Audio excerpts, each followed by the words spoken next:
by Geico. 15 minutes could save you 15% or more on car insurance. And by Honda. Start something special with a great deal on a Honda. Kind of been overcast all 3 days here in Toronto. That's why the roof has been closed each of the games. The Blue Jays have won both of the first 2 games. So let's take a look at the weather. Game time weather presented by Bigelow Tea. 72 degrees, 84% humidity. The wind 7 miles per hour. It's mostly cloudy. A few showers are expected, but that will not affect us with the roof at Rogers Center closed. Well, the Blue Jays have taken the field, and we are getting ready for Game 3 of this 3-game set. So why don't we take a look at tonight's Yankees starting lineup, which is presented, as always, by Lexus. Yankees have lost 4 in a row. They'll try to stop it with this lineup. Left fielder Brett Gardner leads off. The captain, the shortstop, Derek Jeter, bats second.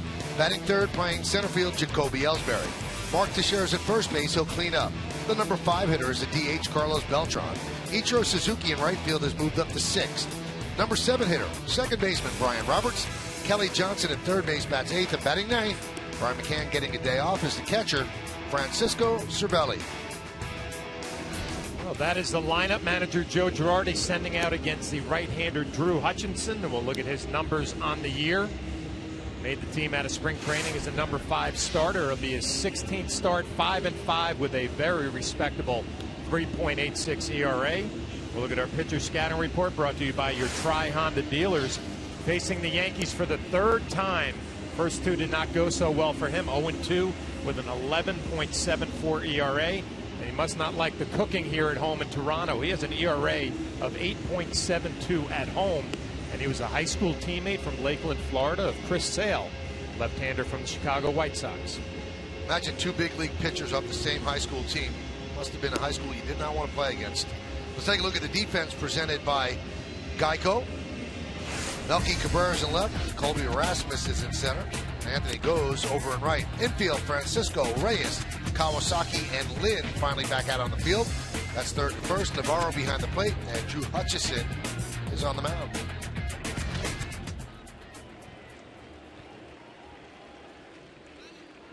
Well, Joe Girardi would like to get a win tonight, and then you really enjoy the off day a little bit more. Thursday, a complete off day for the Yankees, and they welcome the Boston Red Sox into town to begin a 3-game set at Yankee Stadium in the Bronx. Yankees are 39-37, and the Blue Jays are 44-35. Gardner goes through the same machinations every time he starts off a game. Digs a hole, gets out, swings twice, then back in. Now he's ready. Gardner's in there. Hutchison is ready. And let's do it here in Toronto. First pitch is outside, and we are underway. Scott Barry is the home plate umpire. Jeff Nelson, the crew chief, at first. Laz Diaz at second. Toby Basner is over at third. There's a strike, 1-1. Yeah, the scouting report on Hutchinson, fastball about 92-94. Little bit of movement away from the lefties, a good slider and a good changeup.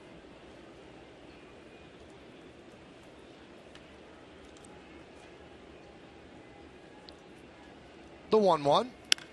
Line to right field. It's a base hit. It's going to get by Goes. Going to second is Gardner, and he has a leadoff double. Well, a good start for the Yankees. Good start for Brett Gardner, who actually his last 2 at-bats in last night's game had a double and a single. Gets a fastball that just leaks right back over the middle of the plate. It's supposed to be in. Good piece of hitting, getting the bat head out. Leadoff double. The Yankees in business here in the first. In these situations, many times, Derek Jeter will lay down a bunt in the first inning to move the runner over the third. Let's see if he does that now. This will be Derek's final game as a 39-year-old. Tomorrow is his 40th birthday.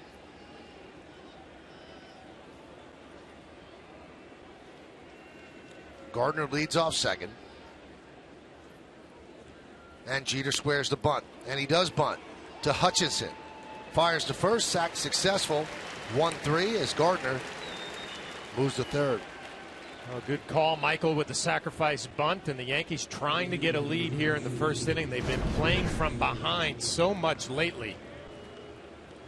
Nice execution by Derek, getting the bat head out. Good angle. John, they have not led in any of their last 4 games. It's the longest streak of that kind since 4 games in May 2009. They have not had a longer streak since 2000 when they had 6 games in a row without a lead. So Jacoby Ellsbury could snap that right here. The infield is in the first inning.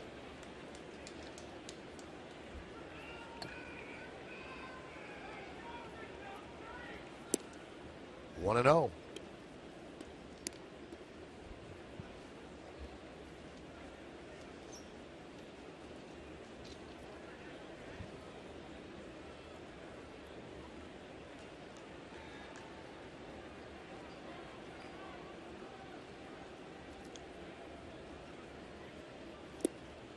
One. Now in this situation, getting a runner in from third with less than 2 outs. He's 8 for 15. The league average is 55%. He's at 53, so he's under the average. Kind of expected that league average to be a little bit higher, somewhere around 70%.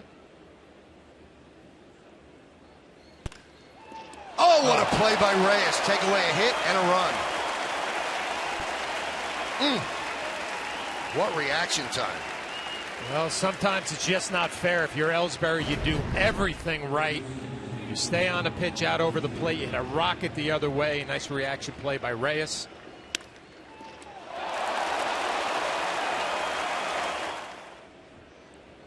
Now you put a lot of pressure on Mark Teixeira to try to get the job done with 2 outs. Do everything right, you don't pick up a run. Infield backs up. Here's Teixeira. And there's a strike. 3 infielders on the right side.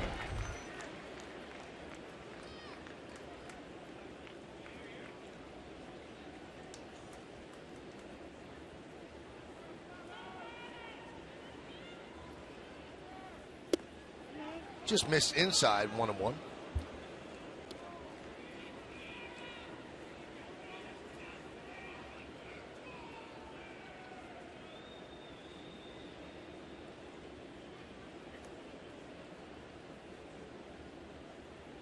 And the 1-1. 1-2. Hutchison has thrown a couple of good changeups here in the first inning. Pitch he's gaining some confidence in. Mark Teixeira 0 for 5 last night. Quickly behind in the count, 1-2. The 1-2. Just missed outside.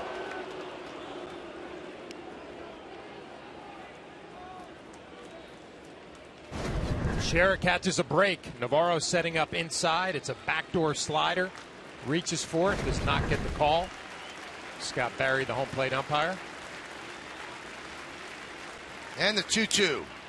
Just got a piece.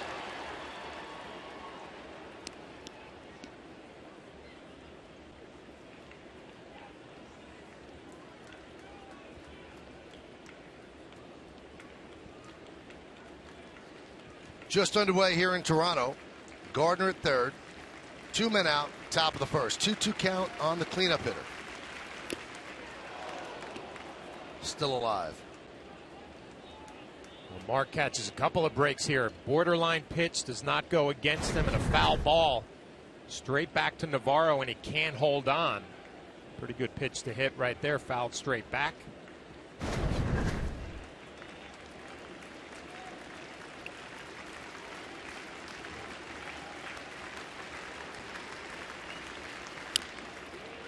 Chopped slowly to first. Lind flips to Hutchison, and the Yankees waste a leadoff double by Gardner.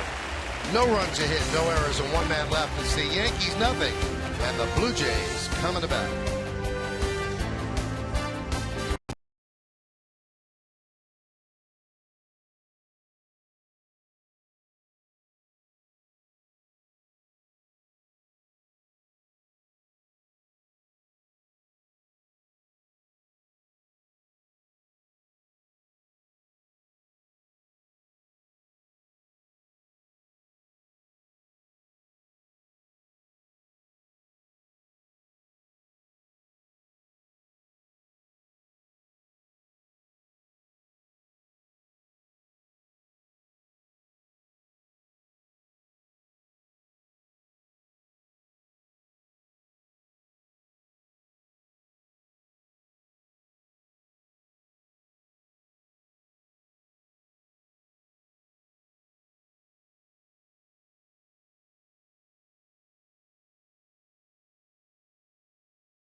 taking a look at the Blue Jays starting lineup. The shortstop, Jose Reyes, leads off. Batting second, playing left field, Melky Cabrera. Adam Lind at first base will hit third. The cleanup hitter, the ZH, Edwin Encarnacion. Diona Navarro will catch. He'll bat fifth. Batting sixth, playing third base, Juan Francisco. Colby Rasmussen, center field, bats seventh. Batting eighth and playing second base, Munenori Kawasaki. And the right fielder is Anthony Goes. He'll bat ninth. The lineup for the Blue Jays going to get a look at the veteran right-hander Hiroki Kuroda. We'll take a look at his numbers on the year. 16th start, 4-5, 4.23 ERA. Look at our pitcher scouting report, which is brought to you by your Tri-Honda dealers. He's got an opportunity tonight to be the streak stopper. Yankees losing 4 in a row. Veteran trying to change that tonight. And he had a nice rebound start his last outing against Baltimore after looking really uncomfortable the outing before against Oakland and taking a loss. And really good numbers against the Blue Jays, 4-2 with a 2.82 ERA and 7 starts throughout his career. First time facing them this year. So Reyes getting ready, joking around with Francisco Cervelli.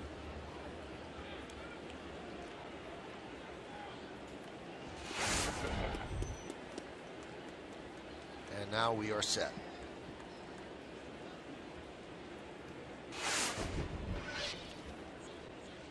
Kuroda deals. That one's drilled deep to right. There it goes. See ya. 1-0.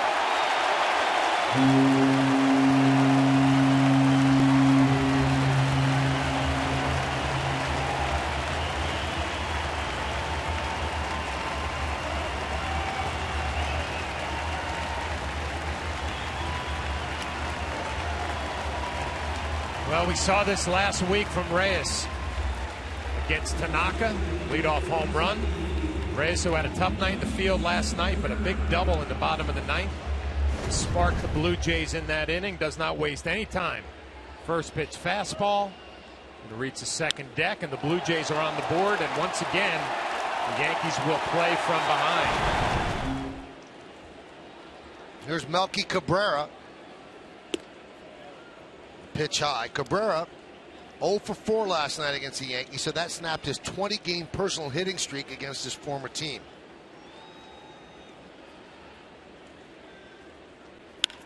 Line drive and past the diving Roberts into right field for a hit. Ichiro gets the ball in. Let's check out the Yankee defense, which is presented by Geico. Gardner, Ellsbury, and Ichiro left to right in the outfield. Johnson, Jeter, Robertson, Teixeira third to first. Cervelli behind the plate. Kuroda's on the mound.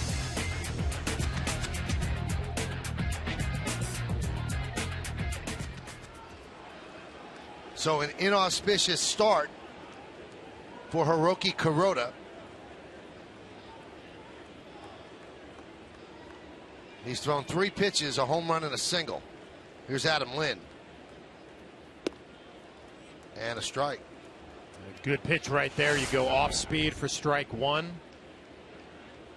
Game plan, get ahead with your fastball. Blue Jays, Reyes and Cabrera showing Kuroda they're ready early in the count for the fastball. Nice adjustment, dropping an off-speed pitch for a strike.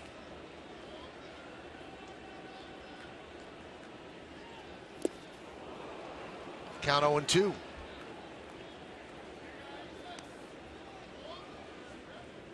Lynn, 5 hits in his last 9 at bats. Gone off to a great start, hitting .342.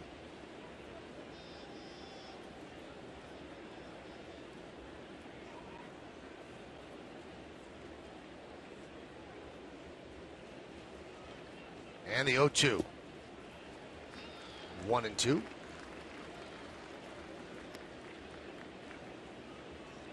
You see Cervelli behind the plate. Bit of a curious decision by Joe Girardi to rest Brian McCann. McCann's been struggling offensively. He picked up 2 hits yesterday, was robbed of a third. And Joe says, I give him tonight off and tomorrow's an off day. I give him two straight days off.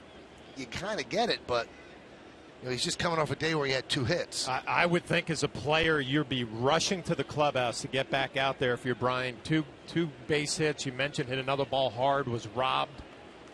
Just trying to get something going, get in a rhythm on a little hitting streak. Now, I realize he doesn't want to have Bryant rest on Friday against the Red Sox, but still, one-day rest is one-day rest. In a sense, you got to give Joe Girardi a little bit of credit. He sticks to his guns as far as resting his players, giving guys days off in the bullpen when they need it. And this was a planned off day. He'll get 2 in a row now. Look forward to that Red Sox series. Swing and a miss. Lind down on strikes. Yankees baseball is available in Spanish by hitting the SAP button on your remote. SAP is brought to you by Infinity.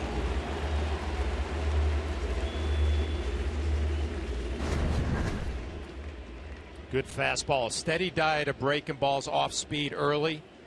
A good moving fastball away to pick up the strikeout.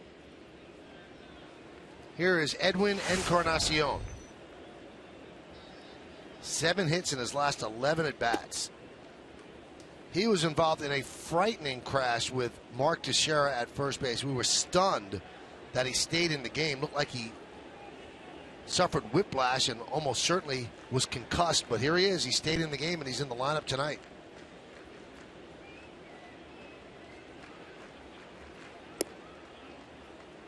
Two and 0. Well, you can really tell when Encarnacion is feeling good and seeing the ball. He lays off speed pitches just off the plate. Not a bad try by Kuroda. And Encarnacion did not even flinch at that.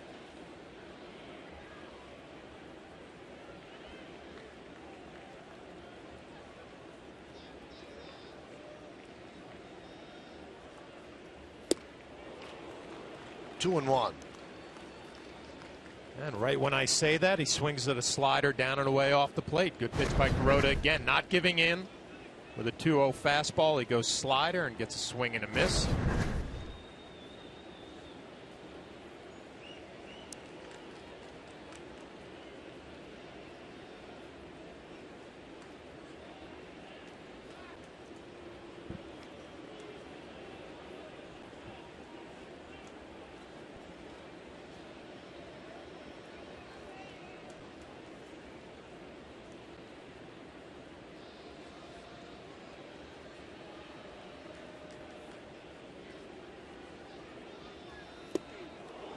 Two and 2.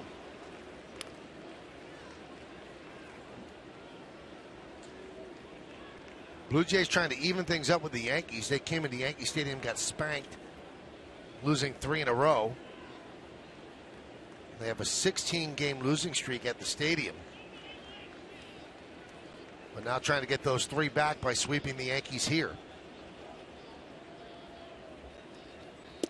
Strike 3. Encarnacion down looking. He thought that was too far outside. You might have an argument right there. A good pitcher's pitch, and the fact that Kuroda throws it off the plate, comes back to the corner. You see Cervelli bring the glove back to the strike zone. A little outside, and you think back to the first inning. Mark Teixeira got away with the pitch on the outside half. Encarnacion does not get away with this one.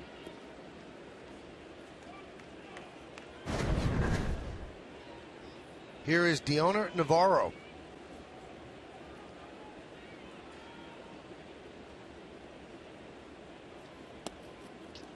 And a strike. Barry looks like he's giving a little bit on each side of the plate.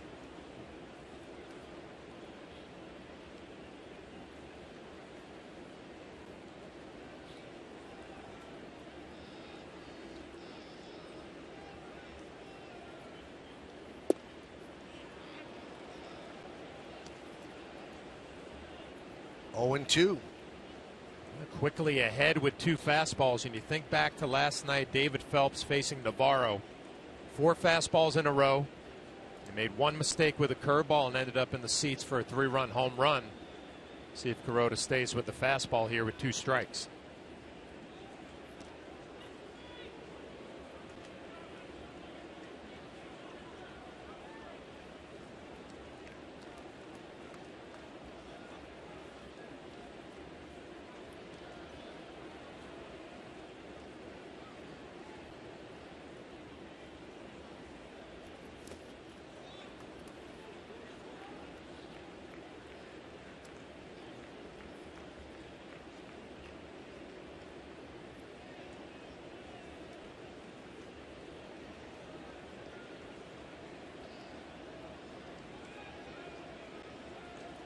1-0 Blue Jays on the Reyes leadoff home run.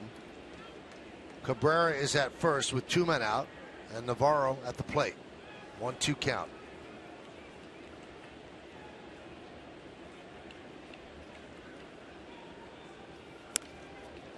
Fouled away.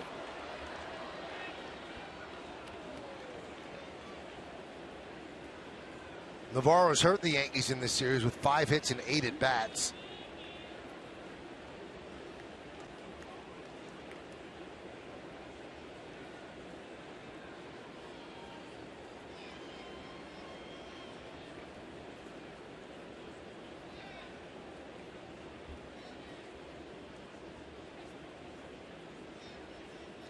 The 1-2 pitch.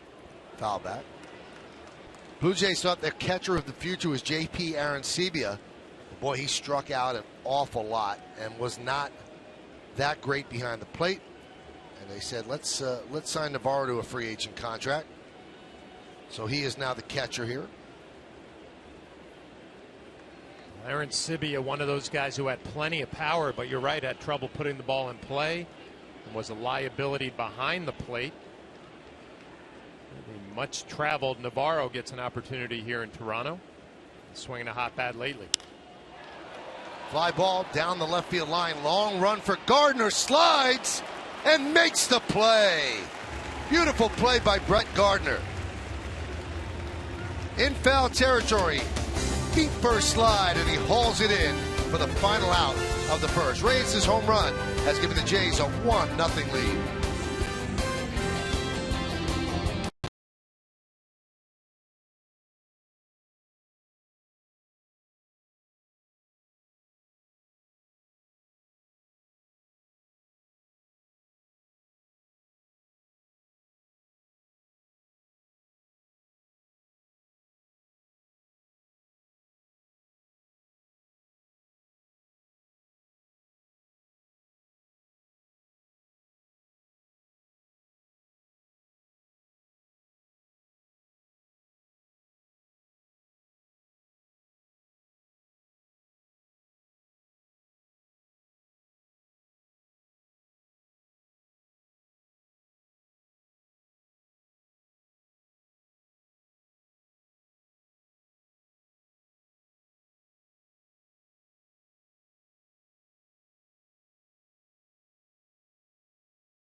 The official hybrid vehicle of the Yankees.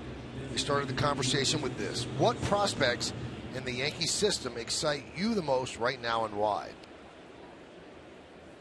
And Oladipo said Peter O'Brien, 20-plus home runs already in the minors. If that power translates to MLB and he can play some outfield, he could be a gem. O'Brien has 25 home runs. Beltran chops one up the middle. Right there is former teammate Jose Reyes. 1 pitch, 1 out. Here are O'Brien's numbers: 30 games in Tampa and 43 in Trenton. 263, 25 homers, and 54 ribbies. On base percentage has to improve. Slugging percentage 594. He has been selected to play in the 2014 Futures game. And when you talk to people, just raw power. And power hitters are now so sought out. There just aren't a lot of them. If you could just hit the ball out, pure power, you're a prospect. 25 home runs to this point is incredible, but then you even take it a step further. Florida State League is a pitcher's league with big ballparks. I mean, you don't see power numbers in that league. You remember him from spring training. He was doing a little bit of catching as well. Actually mentioned or talked to Gary Tuck about it, and said, can he catch in the big leagues? And he said, you know what, if you hit 30 home runs, you don't have to be Johnny Bench behind the plate. Obviously, the Yankees are all set in that department with Brian McCann. You can hit and hit for power. They'll find a spot for you. Fly ball left field. Cabrera makes the play for the second out. Follow Yes Network and tweet us your responses using hashtag Yankees Prius to keep the conversation going.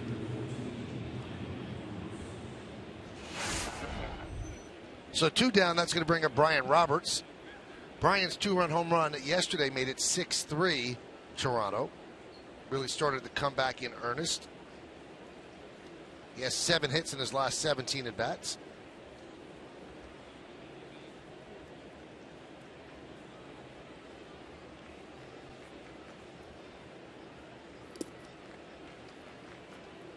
Tonight's Cold Hard Facts are brought to you by Frost Brewed Coors Light. Last 8 games for Brian.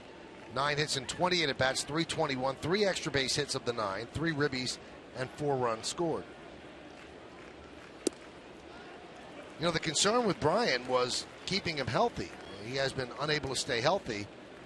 They figured that if he was healthy, the numbers would be a little bit better than they are. But injuries have not been a concern this year.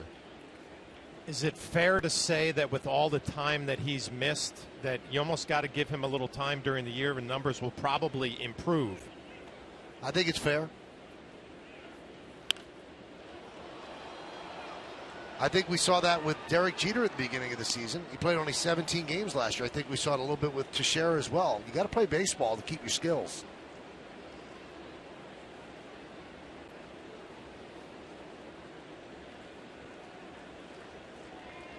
Two balls, 2 strikes, 2 outs. Toronto 1-0 over the Yanks.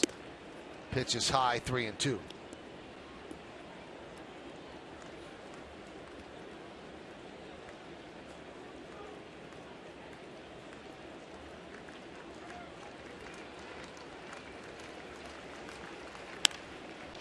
Driven to right field. Going back goes. Still back. And he makes the play on the run on the warning track for the final out of a 1-2-3 inning.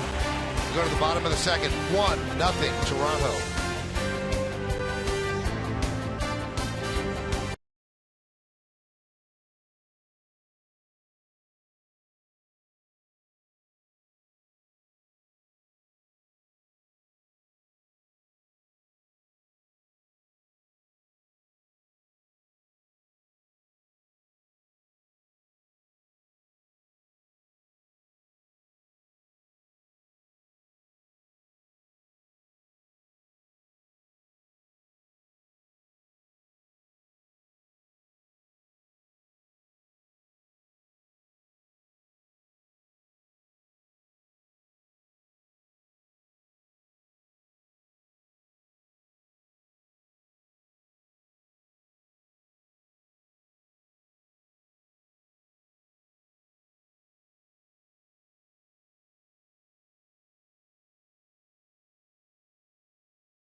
Catch all the action as David Ortiz and the Red Sox face off against Masahiro Tanaka and the Yankees in Game 2 of this weekend's pivotal showdown in the Bronx.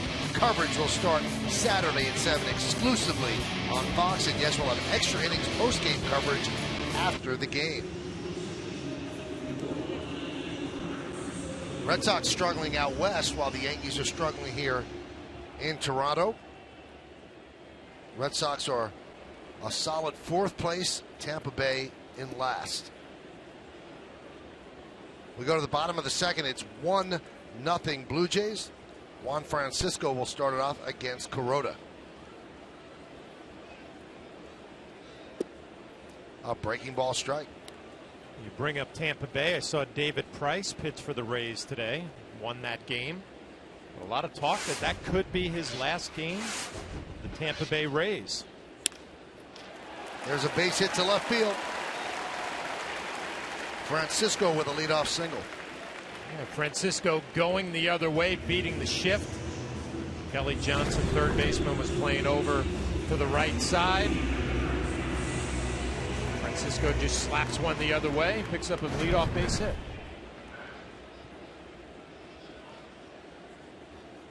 Well, there's some thought that the further away from the trade deadline you are, the more you could get for your player. Obviously, the trade deadline without waivers is July 31st. And also, the sooner you get a guy like Price, the more starts you get out of him. I was just surprised to hear it was such a big deal down there. I guess he walked off the field to a standing ovation. He also said that he's been in a bad mood because of all the rumors. And, you know, it's part of the game and it's a business, but these guys are not robots. They're human beings. So probably on his mind. Does he have to relocate? How's he going to move? Where's he going to go? Count 2-0 on Colby Erasmus. You know what? I think it's tougher for a younger player when you've only been with one organization and they start talking about moving you and being traded. You know, he understands the situation, but when you're a little older and you bounce around from team to team, a lot easier to take the trades and the moving around and setting up shop in a new city.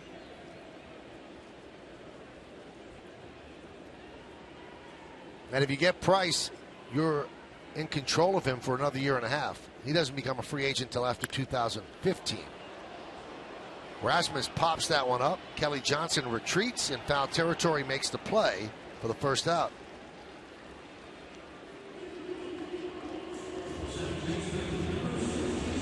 Rasmus must have really had been sure that that was going to be a foul ball. He never moved from home plate.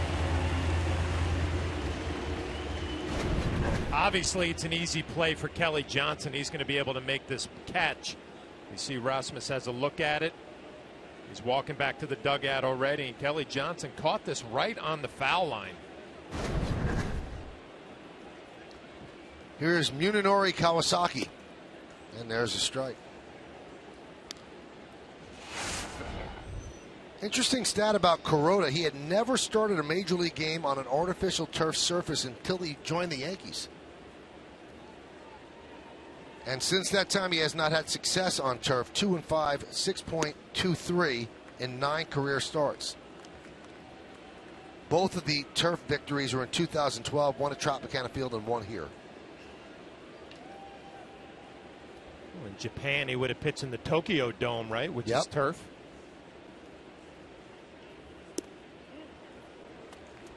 Well, never a major league game until he came to the Yankees. So I guess when he pitched for the Dodgers, they didn't have an interleague game here in Tampa Bay, or he didn't pitch that series.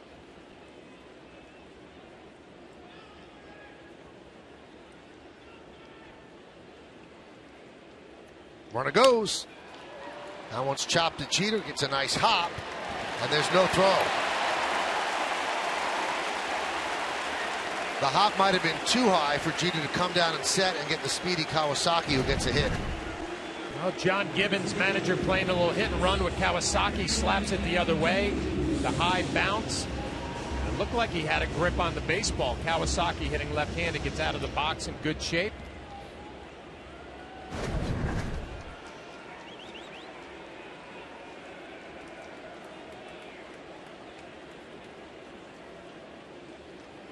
And here's the speedy Anthony Goes.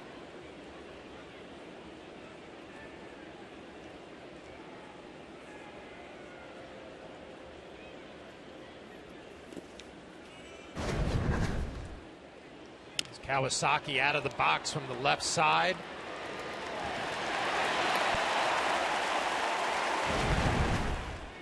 I'm not quite sure there, Michael. I thought Jeter had to play it first. It looked like he had a grip on the baseball.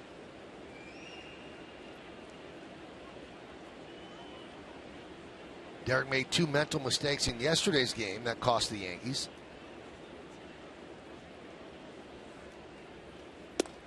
And I thought it was very big league of Phelps to take the hit on that. And you see one more look from his perspective.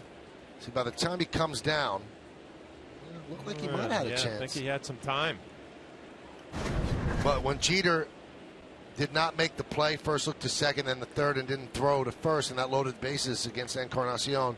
Phelps said it was my fault. The next pitch was a bad pitch. So picking up your teammate there. And then on a subsequent rundown, Derek chose to try to run Colby Rasmus over to first, and that didn't happen. He didn't get them. Rasmus made the dive in ahead. And Derek certainly took the blame after the game.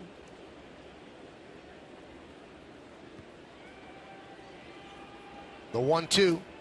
He said on the play at first, he should have realized that Teixeira was way off the bag and that Reyes had a big lead. And he said in the play where Rasmus was in the rundown, he thought he could catch him, and he didn't.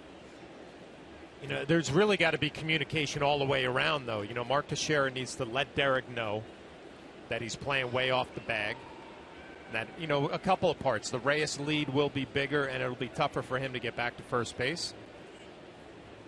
Big part of the game last night. Lined right at Roberts. It's a double play. So Corona catches a break. In the second, no runs, 2 hits, 1 man left. We go to the third. It's 1-0 Blue Jays.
Medical Center, Inspired Medicine. The Blue Jays have won the first 2 games of the series without 2 of their stars. Bautista and Lowry have been out. Lowry is on the DL. He's going to miss about 6 weeks with that fractured finger, and Bautista's been day-to-day, but he's missed all 3 of these days. 2-0 to Kelly Johnson as we start the third. You thought the Yankees would be catching a break with those 2 injuries, but the Blue Jays 8 runs in the first game of the series, 7 last night.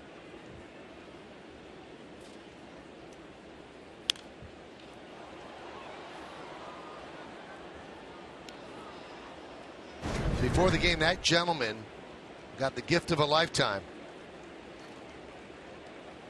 I also think that kid got a bat before the game from Derek. Same kid. He's probably going to think this happens in all games.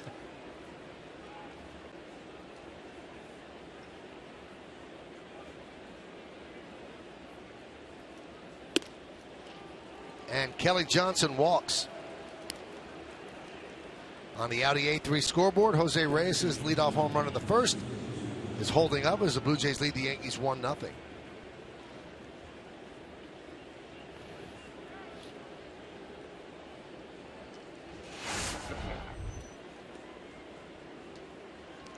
Here's Francisco Cervelli.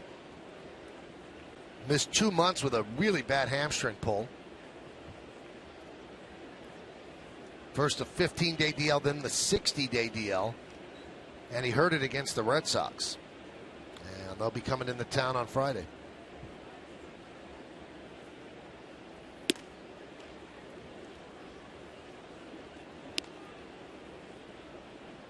You see Hutchinson getting behind in the count a little bit here in the third inning. Walk to Kelly Johnson. He had 4 walks his last outing against the Yankees. That ties a season high. Really hard to explain. His numbers here at Rogers Center, an ERA over 8. On the road, a 2.23, so a huge difference pitching at home and on the road. Well, Navarro's going to go out and talk with him. You walk the number 8 hitter and you go 2-0 on the number 9 hitter. Well, everybody around the Blue Jays talks about what a competitor this right-hander is. You wonder maybe if he's trying to do a little too much here at home in front of the home crowd. Get on the road, you relax a little bit, but those numbers have to change in order to have a consistent year.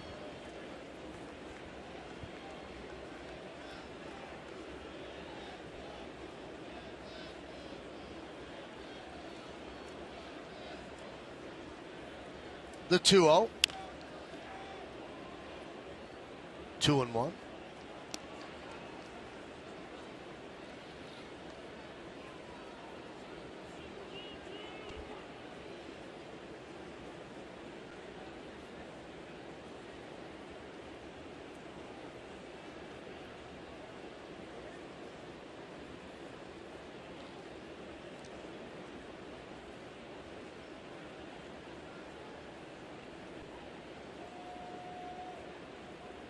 Runner goes. Driven to right field. Goes back. Still back. Still back. It's Over's headed up against the wall. Johnson had to hold up. Backing up is Rasmus to get the carom. They're sending home Johnson. Here's the throw. Not in time. It's a 1-1 game on the RBI double by Cervelli. A good job all the way around right here. Cervelli going the other way. Joe Girardi putting the hit and run on. Trying to get something going early in a game. And Cervelli driving it off the wall to right center field. Kelly Johnson had to hold up at second base, make sure that it was not caught. And then he's able to score all the way from first. Nice play all the way around. You'd love Joe Girardi playing a little hit and run right here.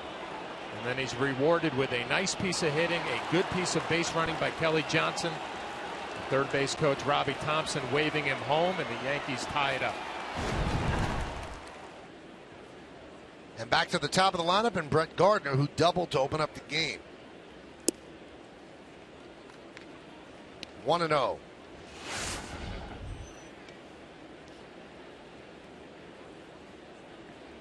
Gardner has done a really good job all year, both defensively and at the plate.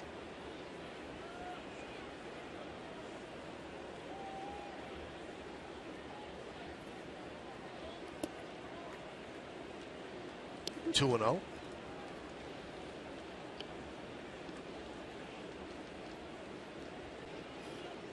A good count right here for Brett Gardner. Be a little aggressive in this count. Job is to pull the baseball, at least make sure Cervelli gets to third base. At best, you can drive him in. Does not get that job done. Pops it up. Kawasaki waving everybody off and makes the play. You know, sometimes it's the little things, Michael. I mean, Gardner has been playing so well. You get a 2-0 count with a runner at second and nobody out. You got to make sure you can advance him with at least a ball on the ground. You want to make your mistake out in front of home plate. It works underneath it a little bit, not a productive at bat. The way he's been swinging lately, you almost felt like that was a guarantee that he'd be able to pull the ball and at least advance Cervelli. Here's Derek Jeter, a sac bunt in the first inning, moving Gardner from second to third.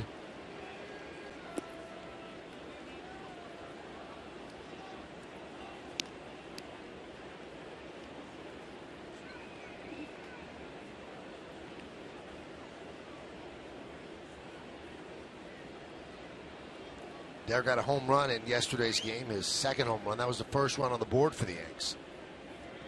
Made it 6-1. Good pitch, swung on and missed.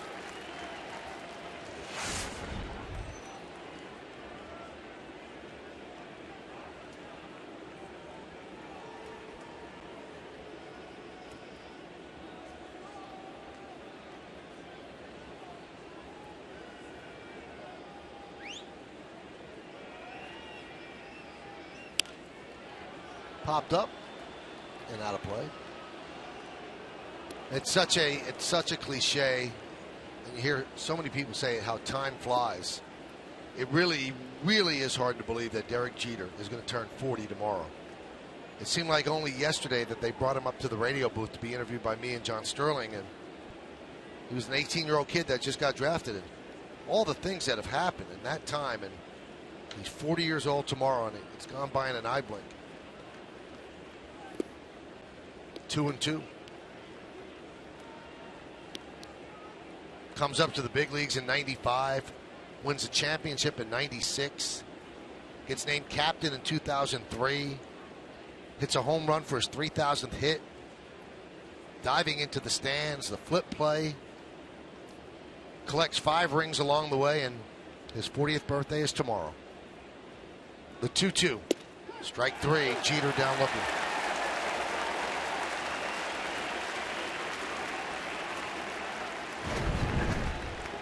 Well, a couple of good pitches here, and the last one right on the outside corner and down. A perfect pitcher's pitch.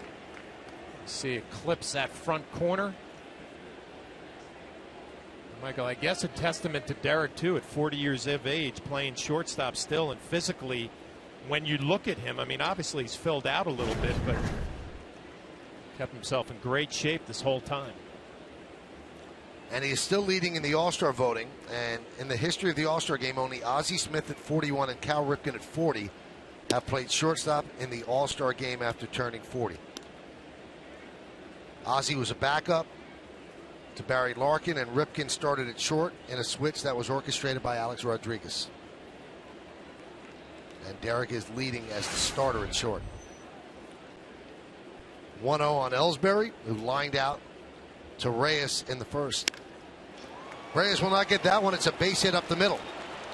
Cervelli rounds third. He's coming home. Here's the throw. He's in there. It's an RBI single for Ellsbury, and the Yankees finally have a lead. They're up 2-1. Cervelli getting congratulated by his teammates. Ellsbury back-to-back at bats, hitting the ball hard. First time a line drive to shortstop. This one right back up the middle. Boy, those 2-out base hits are money for the Yankees right there. That'll pick a ball club up. Good throw by Rasmus, just a little bit late.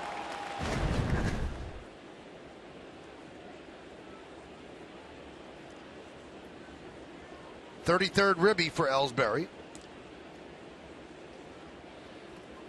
Of course, he's the threat to go. 21 stolen bases, has only been thrown out twice. Navarro, not known as a real good thrower of the baseball behind home plate.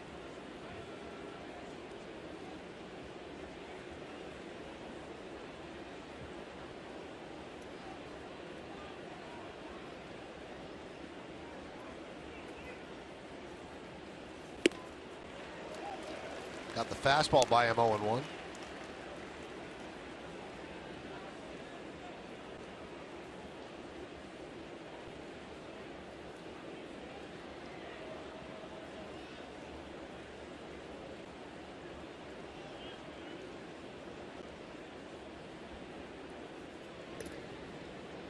This is also one of those situations where the shift becomes complicated. If Ellsbury steals, if he pops up, he can also get the third.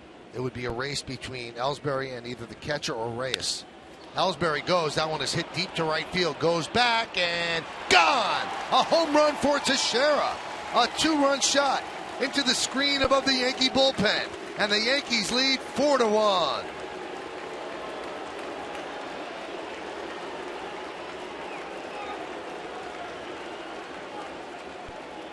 Well, 4 runs in the inning now for the New York Yankees. A 2-out hit by Ellsbury and another 2-out hit. His 14th home run of the year for Mark Teixeira. Looked like a pitch out over the plate, running away, and he just gets underneath it and scoops it over the right field fence. Very productive third inning for the New York Yankees. 14th home run, now has 38 runs batted in. And Pete Walker goes to the mound to talk to his pitcher.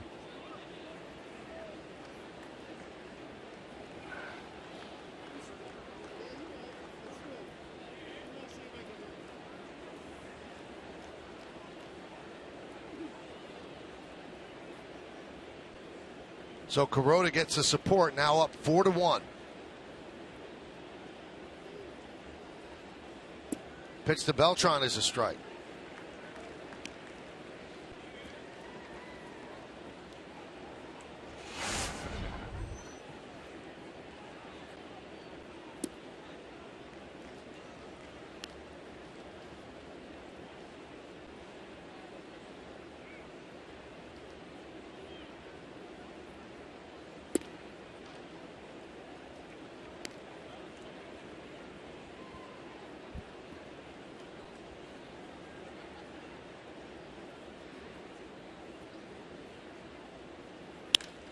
That one's driven into left center field. That will be trouble. That splits the outfielders and goes to the wall and bounces over the wall for a double.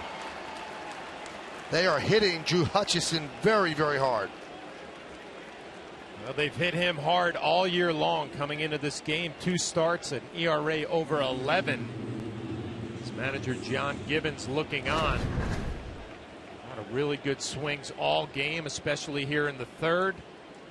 Beltran not trying to do too much and pull a sinker, drives it to the left center field gap.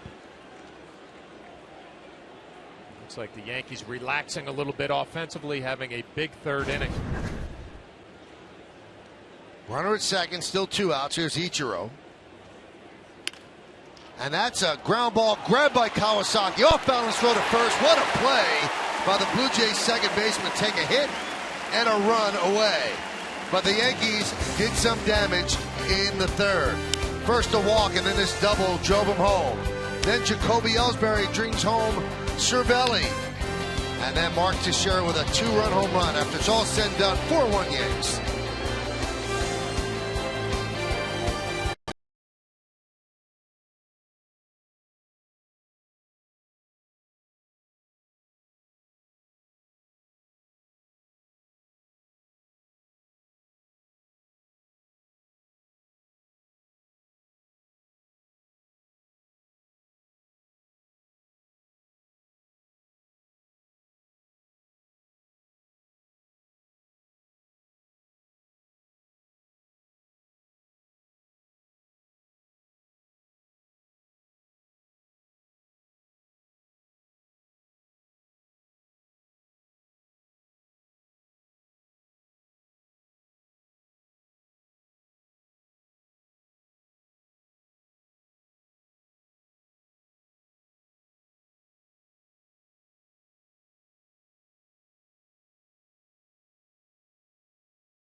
Off the game with a home run, and that's something usual for these Blue Jays. We'll take a look at the Honda League leaders.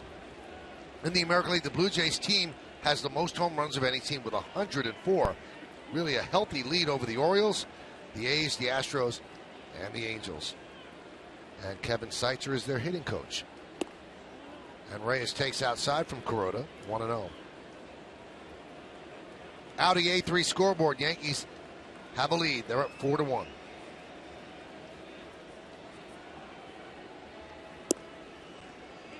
And a strike. So important for Kuroda here in the bottom of the third after your club just put 4 on the board to have a shutdown inning, take care of the top of the order for the Blue Jays.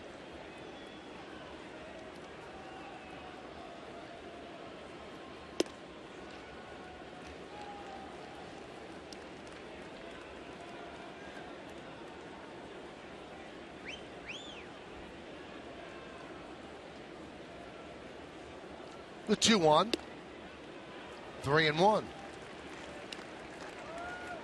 You can See Cervelli telling Kuroda come right through him, right through home plate, falling off a little bit there. Fastball leaking wide right.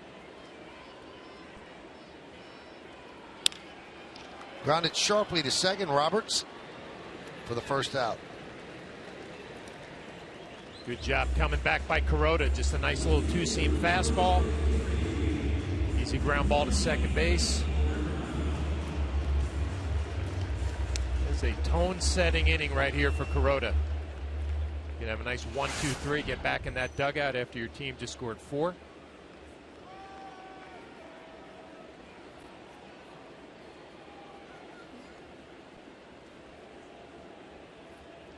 There's Melky. And that's outside, 1-0.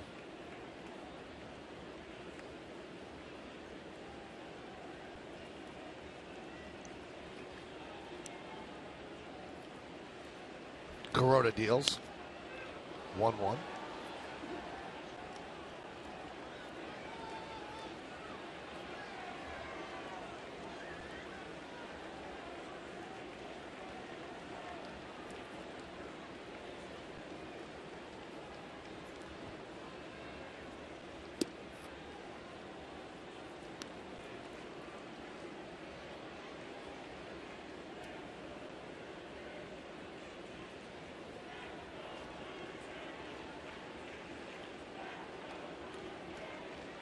And the veteran righty deals the 2-1. Fly ball left field.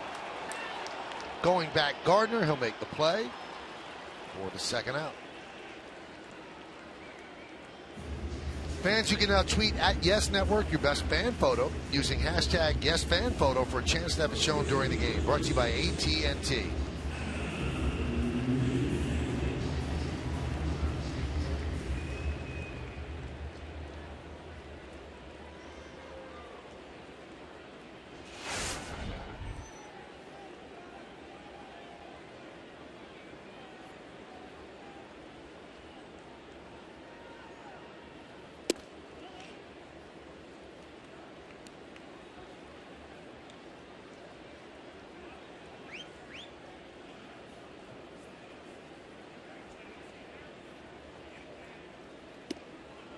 Two and 0 to Lynn.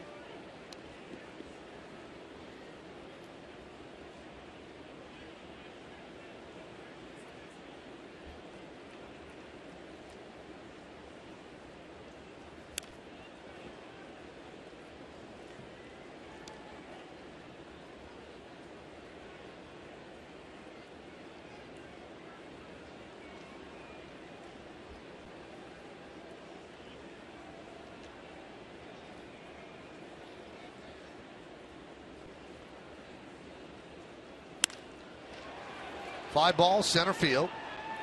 Right at Ellsbury. Comes in a couple steps to make the play, and a nice inning for Kuroda after the Yankees scored him 4 runs. He retired the Blue Jays in order 1-2-3.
Help today. What 3 Hall of Famers played for the Blue Jays in the 1993 World Series? I have 2 of them, John. I think I have this one. You have all 3, I think I do. Roberts with a ground ball to Lynn, 1 pitch, 1 out. Probably wrong, but I think I have it. So combined, we've got the answer. You know what? I've got it now, too. Sound very confident. The last one just popped into my head.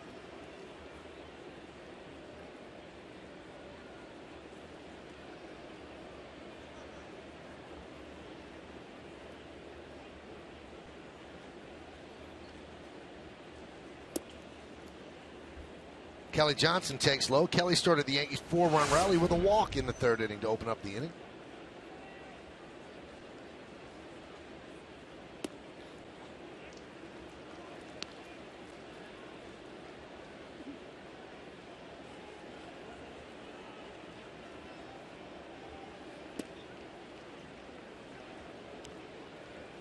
Lincoln scoreboard, 4-1 Yanks.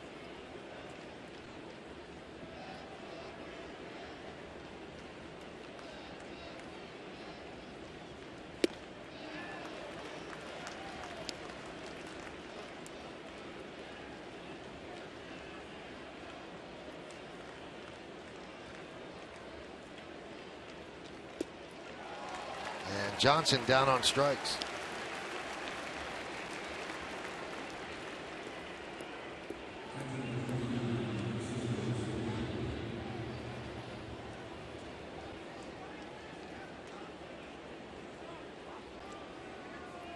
Two down, and that'll bring up Cervelli, who had that big double to tie the game, scoring Kelly Johnson from first. Hit and run. Kelly went, and Cervelli hit it over the head of Goes.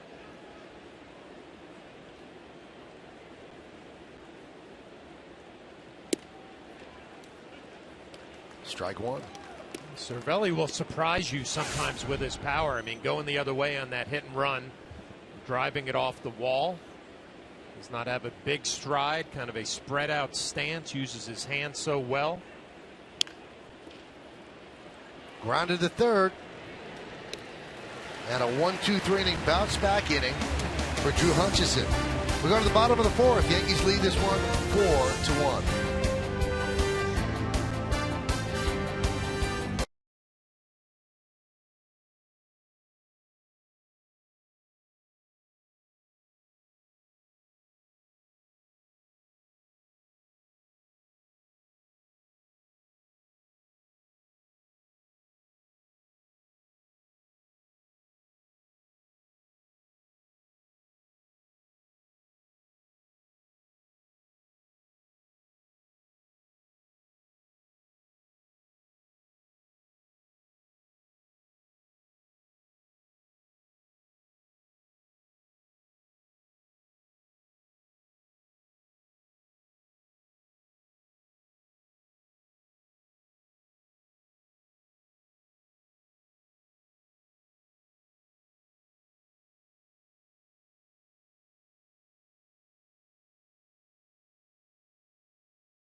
Quit line quiz. What 3 Hall of Famers played for the Blue Jays in the 93 World Series? John, you want to give it a try? How about Paul Molitor?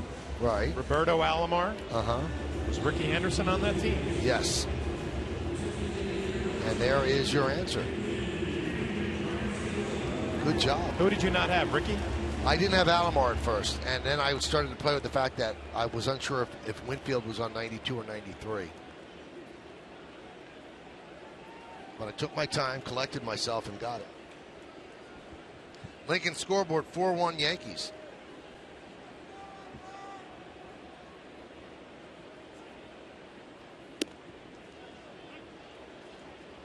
Why don't we take a look at our Chrysler hitter scouting report for Edwin Encarnacion. Major league leader with his 24 home runs, 63 RBIs, and on a roll lately, 436 batting average over his last 10 games. He's had a good series against the Yankees, 5 hits in the first 2 games. Very streaky hitter who was on a good roll lately. You know he was red hot, John, for not coming out of that game the way he got hit yesterday. He does not want to lose at bats. He feels so good at the plate. The 0-2. 1-2.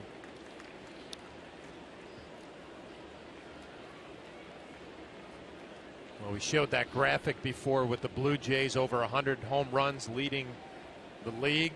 You have Encarnacion, Bautista when he's healthy.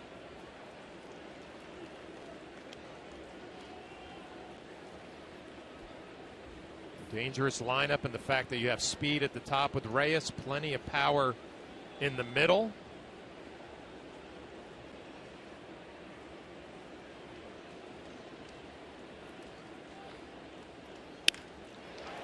He goes against the shift. They've done it a couple times against the Yankees in this series. You can see he was clearly trying to hit it in right field.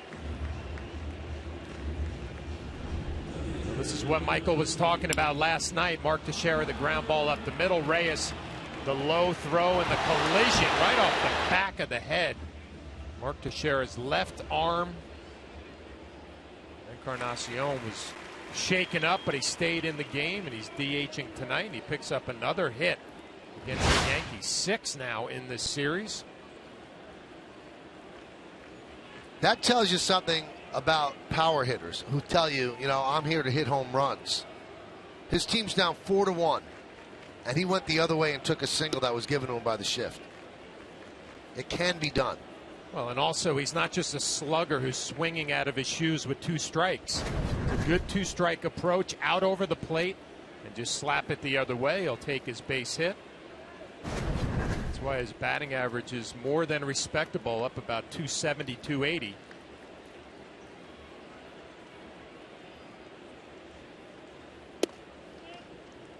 It does go to show that guys don't take the hits because they're obstinate.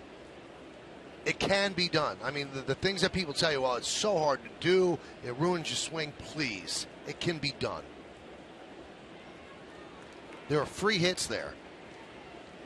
Michael, we watch these guys take batting practice every day. And I mean, they start off hitting the ball the other way, then middle, then they hit for a little power. And I agree with you. It's a conscious decision that I'm not going to do it. I'm not going to give in. But why not with 2 strikes sometimes? You pick up a base hit, you get on base, might have a big inning. If you're ahead in the count 2-0, 3-1, you're a power hitter, go ahead. And if you're constantly shifted against, if you do that a number of times, they're going to have to move a little bit. They can't keep giving you free hits.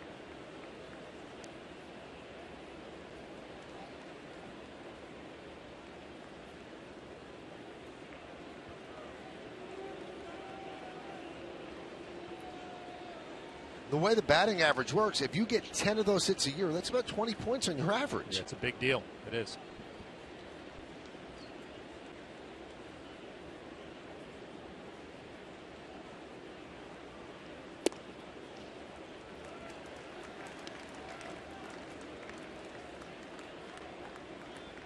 Count 2-2 on Navarro.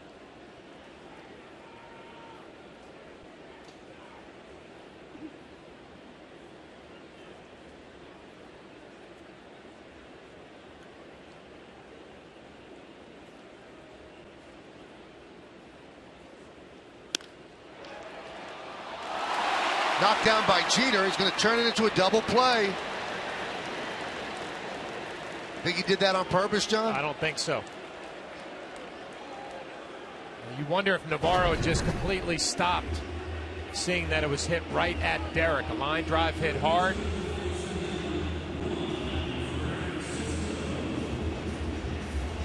What do you think? He's a pretty heady player.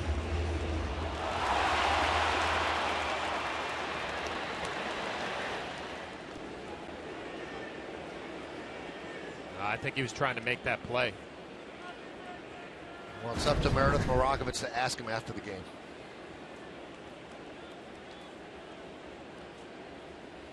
Francisco right in on the hands, fouls a bat.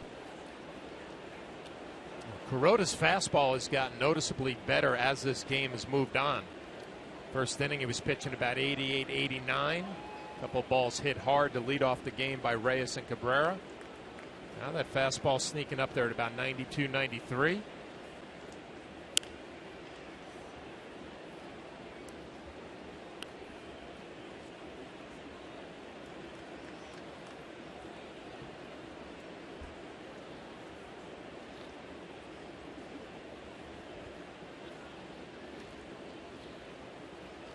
The 0-2.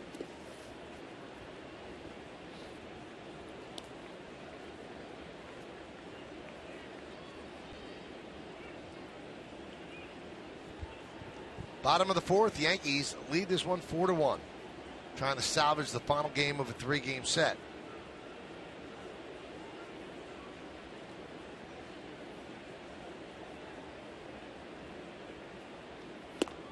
Swing and a miss, 93-mile-an-hour fastball.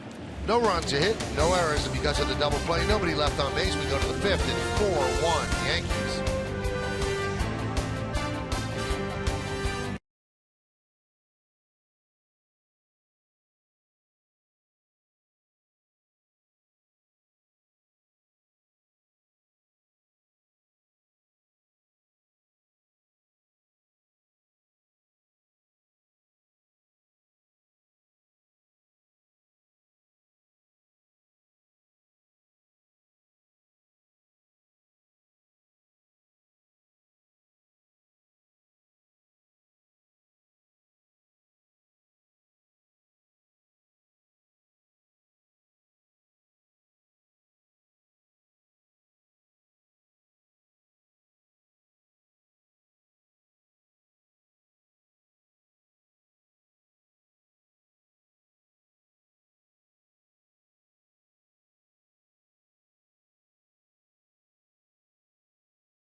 Not a good hitting team, but you don't take anything away from Lincecum, who looked like his career is on the downside, John, but he's turned back around. No, I was just thinking the same thing. I mean, he burst onto the scene as a young kid with electric stuff, then demoted to the bullpen there for a little bit. And helped them win a World Series in the bullpen. Yeah, now he's back. But more importantly, is the vest coming back? Do you see Ruocco there? Yeah, and Jack had the vest on at Old Timers Day, too. That's why I'm asking. Is that a new trend? Is it coming back? I think it's been here for about a year now. I've just missed it? I think you might have missed it. All right. You can still get one, though. Maybe Friday night. I'll surprise you. Big game. Yankees, Red Sox.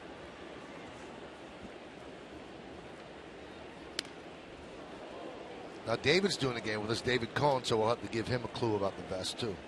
Are you definitely going vest? If you want me to, I will.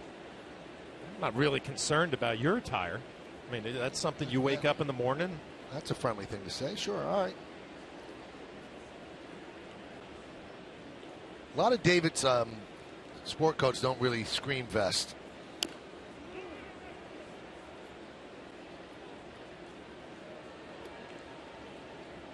Gardner, Jeter, and Ellsbury. 4-1 Yankees lead.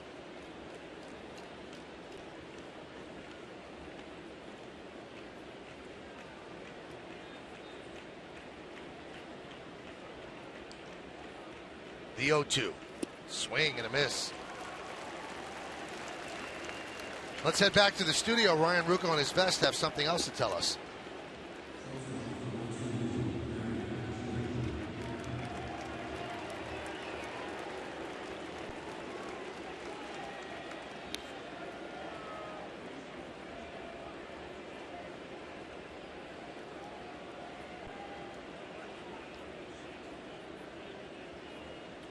I got to talk to Ryan when I get back. Here's Derek Jeter.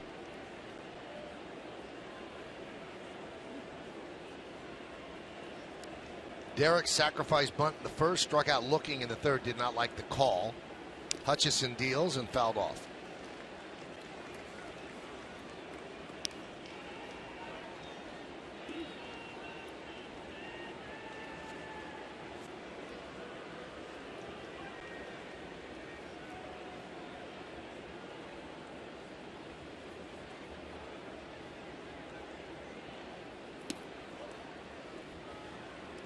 Sounds like they're going to break it down in Tampa, huh? If they trade Price, that's the beginning. And then you could see them doing a lot of stuff. Zobrist might go. Now, does it come down to the best package? Or do you say I'm staying away from the American League East? You know, knowing the way the Tampa Bay Rays do business, if they get the best package from the American League East, they'll trade. They'll do it. Yeah.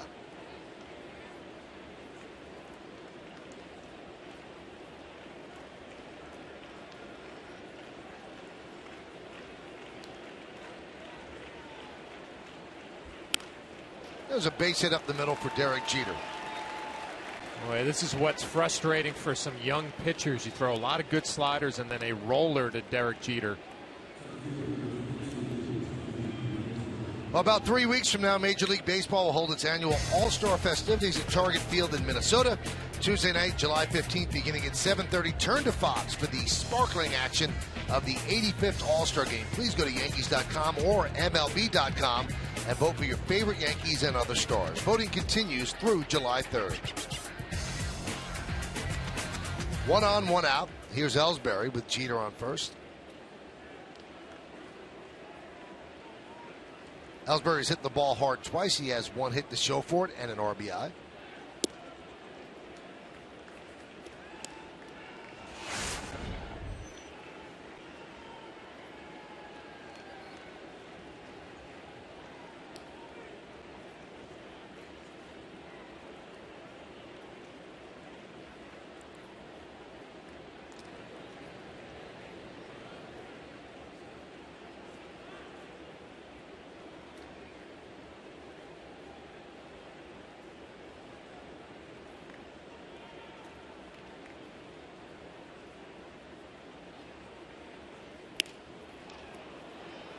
Fly ball, shallow center. It's going to dunk in for a base hit. Good base running by Jeter to get the second, because Rasmus looked like he was going to make the play, but Jeter read it off the bat and gets to second base.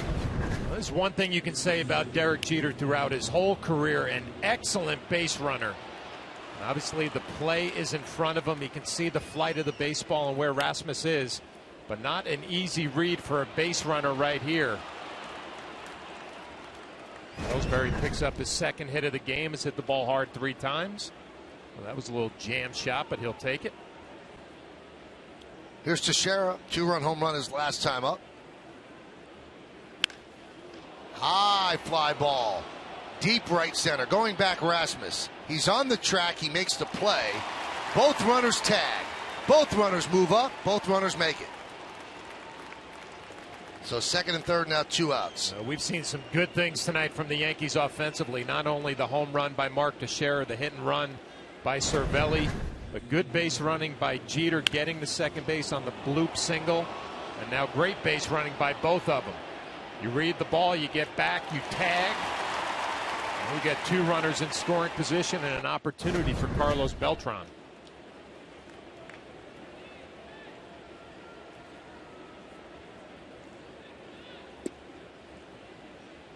Count 1-0 to Beltran.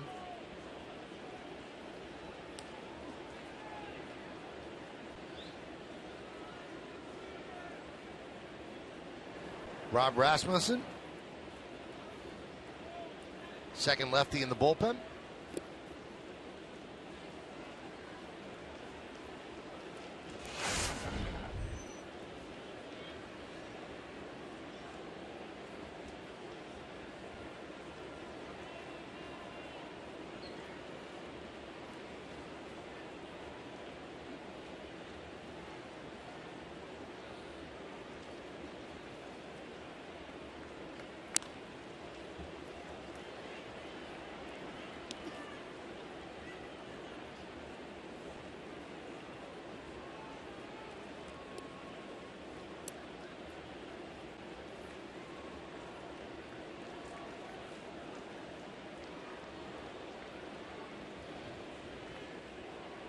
The 2-1.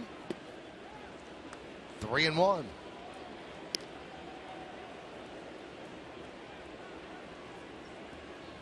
Ichiro Suzuki on deck.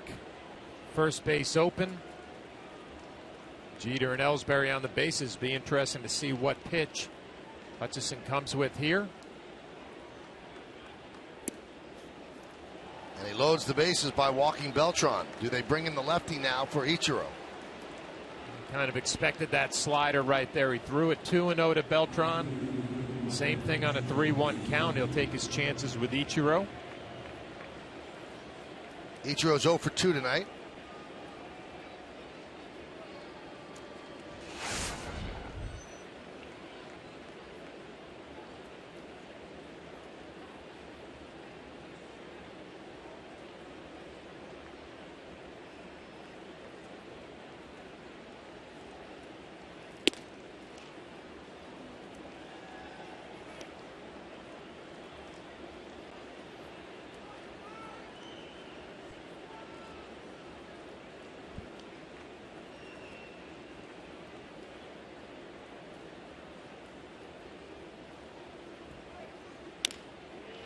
Chopped slowly toward first. Going to be a tough play. They get him at first to end the inning. Lynn flips to Hutchison to just get Ichiro for the final out. And the replay shows that they got the call right. No runs, 2 hits, and the bases left loaded. We're halfway through.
Service is celebrating 12 years. Join the millions of subscribers. Watch every out-of-market game live in true HD on over 400 devices. Visit Yankees.com for details.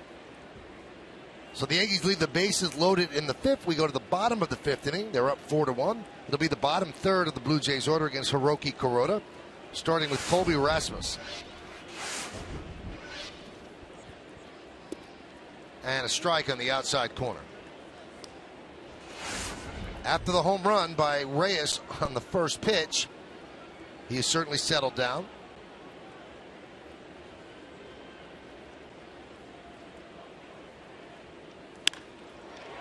That one is hit into left center field and deep. Going back is Ellsbury.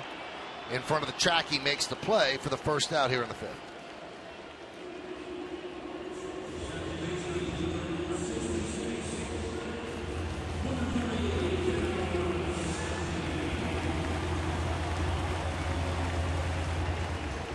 That's going to bring up Kawasaki.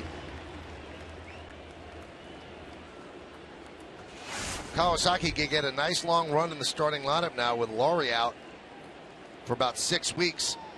Let's see what he can do at second. Laurie had been playing a very good second base. Broke his index finger on his right hand. You can see the splint there. Got hit 3 times in the hands last week, and finally his finger gave. And that becomes a little bit of a problem because that means that he can't get out of the way at a ball that's in the hand. That happened to Jeter a lot early in his career as well. Yeah, kind of leading with your hands, right? Yeah, and he kind of opens up, towards the pitcher with his chest and exposes his hands. Instead of like the old school Don Baylor, just tuck your front shoulder and take it off the left shoulder. And you wonder if that's something that's instinctual, and you really can't change that. But obviously, pitchers finding a little hole inside and trying to exploit it.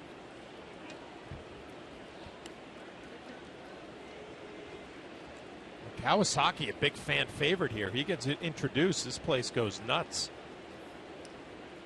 Kind of a character here. Going to get a chance at second base. And he works a walk with 1 out.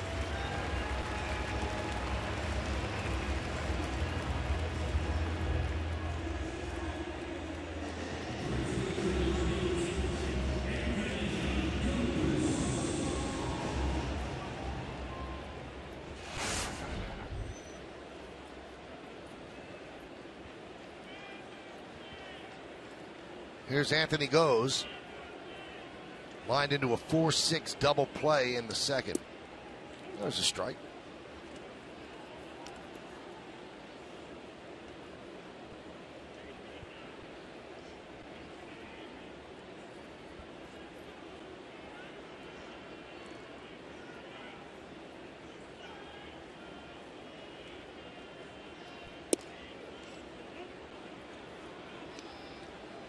Quickly 0-2.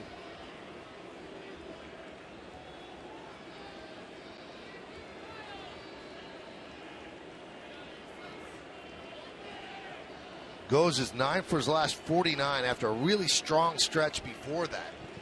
And what happens with him, he starts to get pull happy when he starts to do well, and that gets him out of what he does well as he takes a called third strike. They want him to just hit the ball on the ground and take advantage of his speed. So he gets a couple of hits and starts to try to jack the ball out of the park. Great finishing pitch right there. A 2-seam fastball away. After you'd seen a couple of sliders moving in. Kuroda really finding his rhythm after that first inning. Here's Reyes, who hit that home run in the first. And he drills that one to right field. It's going to be over the head of Ichiro. And it bounces into the Yankee bullpen, and the Yankees caught a break.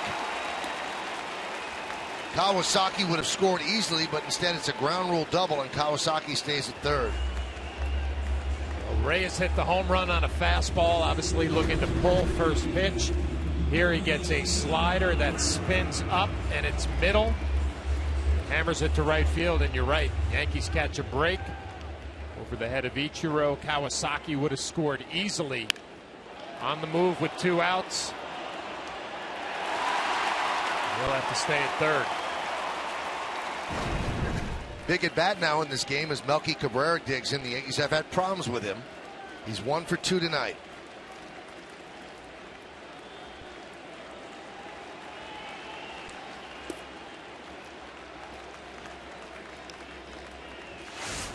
Kelly Johnson very deep at third, and Melky does push a bunt every now and then from the left side. That's the sacrifice he laid down yesterday.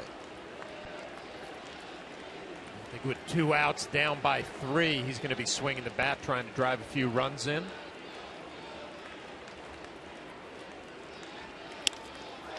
And that's what he does. He lines one into left field. It's a 2-run single for Melky Cabrera. We got a ball game now. Yankees 4, Blue Jays 3.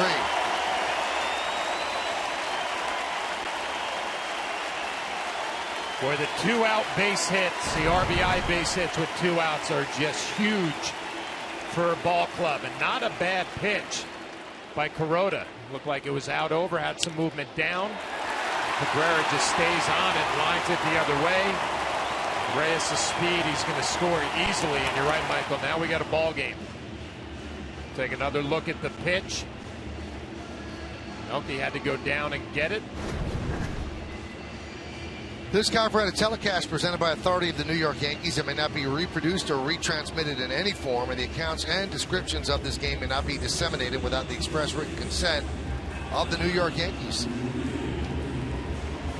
So Larry Rothschild with a trip to the mound. Nobody up in the Yankee bullpen. And here's Adam Lind. Lind 0 for 2. A strikeout and a fly ball to center. High fly ball, right field. Ichiro will make the play for the final out of the 5th. 2 runs, though, for the Blue Jays on 2 hits and 1 man left. We go to the 6th. It's 4-3 Yankees.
For great lease offers, by Angry Orchard Hard Cider, branch out, and by Chrysler. Log on to Chrysler.com or stop by your local Chrysler dealer today.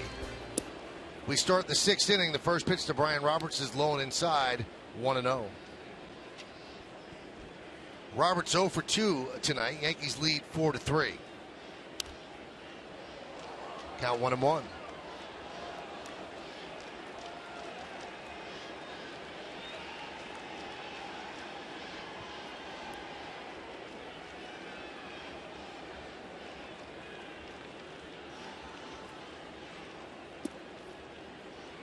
One, two.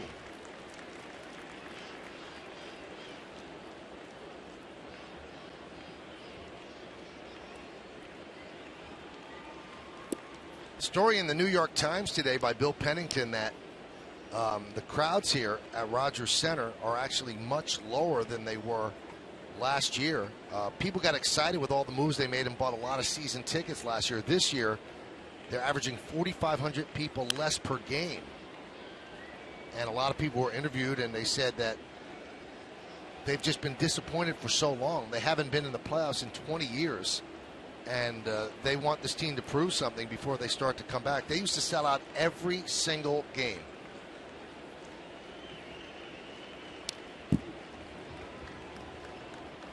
Remember back 1992, my rookie year in the big leagues, this place was electric. Sky Dome back then.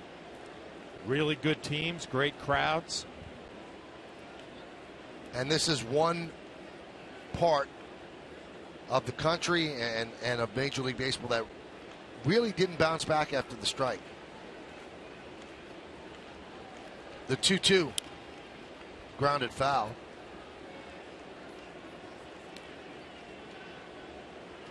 When they used to put dynamic, star-studded teams on the field, and they could support it because they drew 4 million people a year. And this was a brand spanking new facility back then. It's still in great shape, but people want to be convinced as Roberts goes down on strikes. It's amazing that it's been 20 years since they've been in the postseason. These are the current postseason droughts in Major League Baseball. 10 seasons for the Marlins, 12 for the Mariners, 20 for the Blue Jays, and 28 for the Royals. The Royals are making some noise this year, and the Blue Jays are in first place.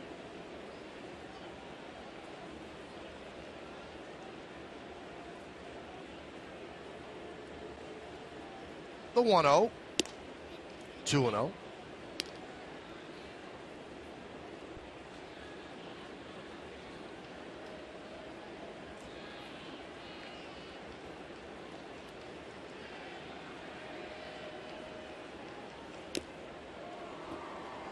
I got a piece of Navarro, a little bit more than a piece.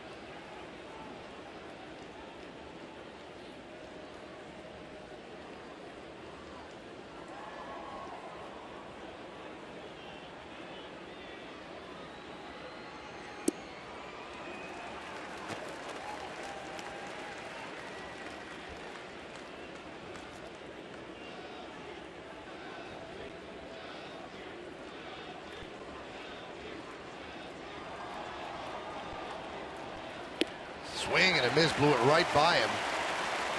Johnson strikes out. 95 miles an hour by Hutchison. Well, the Yankees had Hutchinson on the ropes in the 5th inning, bases loaded. You got Ichiro to ground out. Now here in the 6th, back-to-back strikeouts and a good fastball. Now up to 90 pitches. They had Rasmussen warming up last inning. He's still standing on the mound out there, but not throwing. And here's Francisco Cervelli.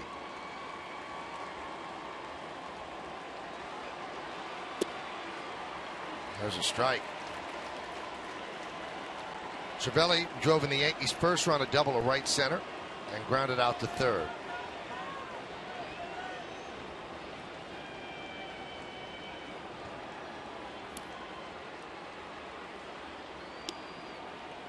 You can see when a pitcher's feeling good out there, he wants to throw the ball right away. He's not meandering around the mound, stalling. He's just waiting for Cervelli to get in the box.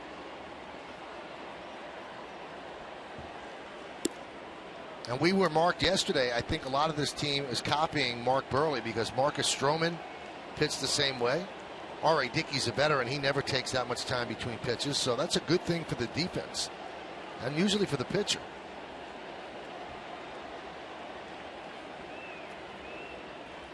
The 2-1. 2-2.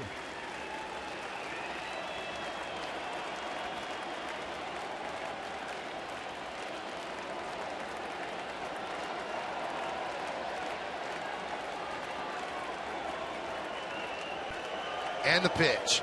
Swing and a miss. How about that? Hutchison strikes out the side. Roberts, Johnson, and Cervelli all go down swinging. We go to the bottom of the 6th, 4-3 Yanks.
on July 2nd for the Yankees' last home game before the All-Star break, and to receive one of the hottest collectibles of the season.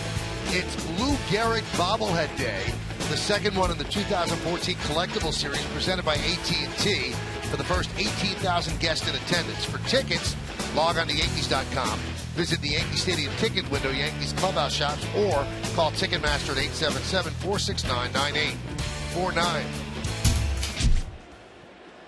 All right, we go to the bottom of the sixth inning. Edwin Encarnacion against Kuroda.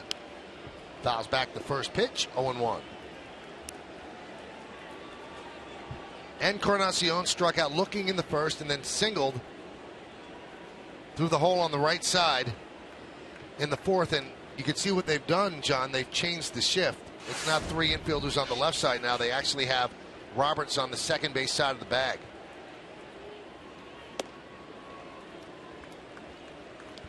You look where Mark Teixeira is, and that's kind of where he was last night on that Derek Jeter ground ball. You're going to really have a lot of room to cover to get back to first base on a ground ball anywhere in the infield.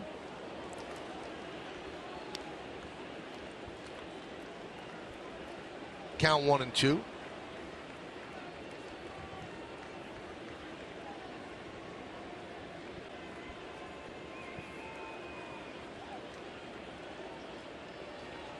Johnson deep at third and close to the line. Jeter shades into the hole in the outfield straight away. The 1-2.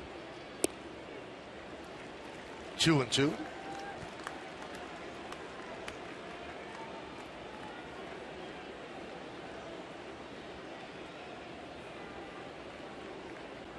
Eighty pitches for Kuroda, so the pitch count in pretty good shape.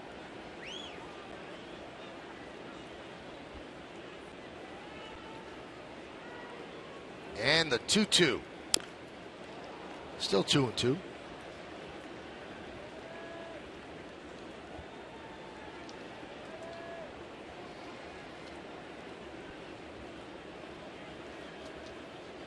Well, you bring up that pitch count now, 81 with nobody out here starting the sixth inning. And you wonder about the bullpen and the availability tonight. Betances threw 2 innings last night. Adam Warren's been scuffling a little bit lately. David Robertson has not pitched in forever, so you would assume he would get an opportunity in this game. The Yankees would love it to be a safe situation. The Blue Jays got Encarnacion from the Reds, and really a good deal for them. Scott Rowland didn't want to be here anymore.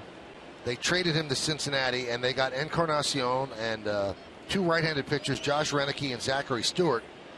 But the gem really was Encarnacion. They have turned around his career here.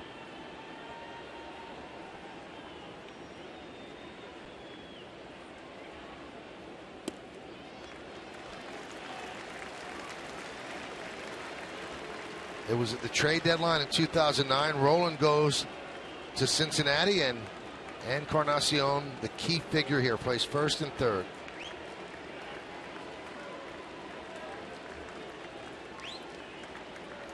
And the 3-2 missed outside, so Encarnacion walks to start off the sixth.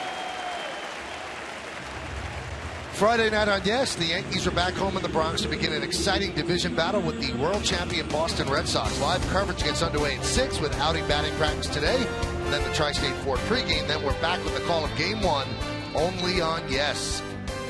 Yankees and the Red Sox. First of 3.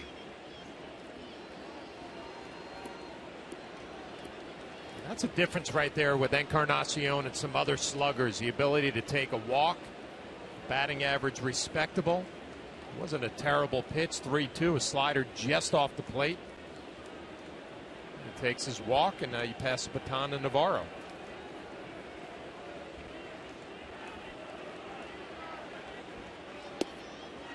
Navarro takes outside. Some action already in the Yankee bullpen. And Matt Thornton getting loose.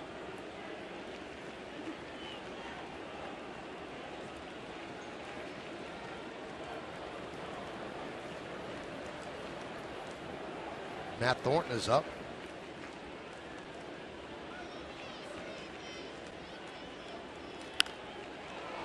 Popped up. Cervelli. Boy, that was up there. They say that was a fair ball. That's what the home plate umpire is calling, so that's the put out 2. That is a big league pop-up here at Rogers Center. A little bit easier for Cervelli that the roof is closed. Don't have to deal with any wind. See the ball drifting back to fair play.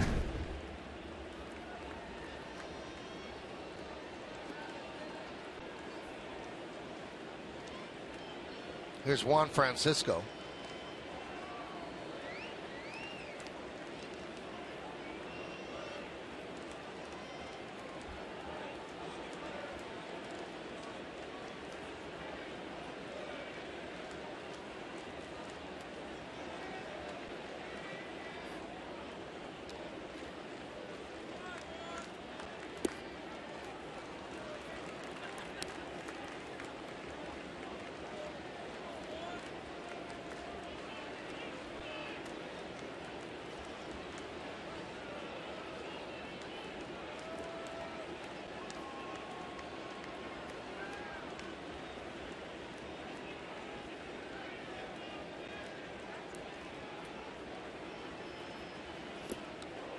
One and one.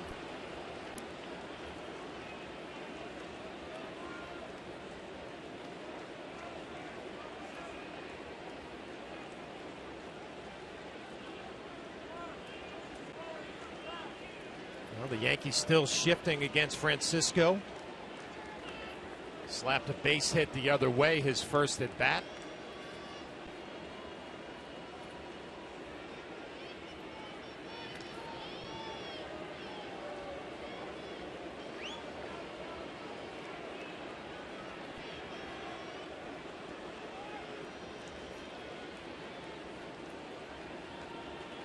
Teixeira holds on. Encarnacion with 1 out.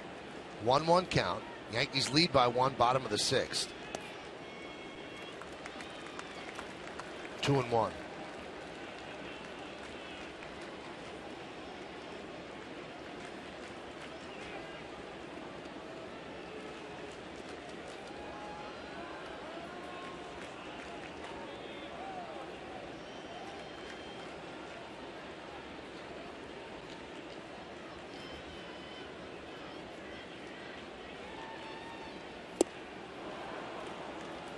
Big cut, 2-2.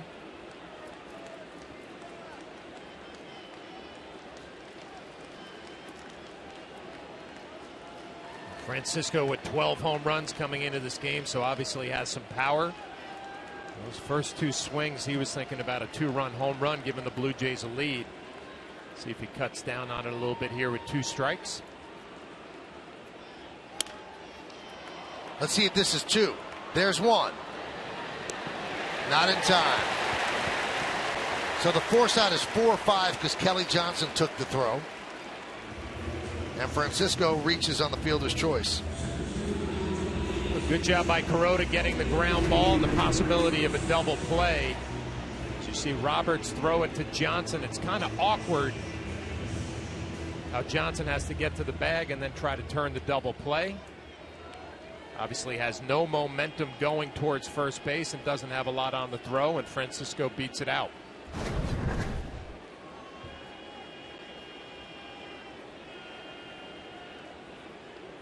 Here's Colby Rasmus.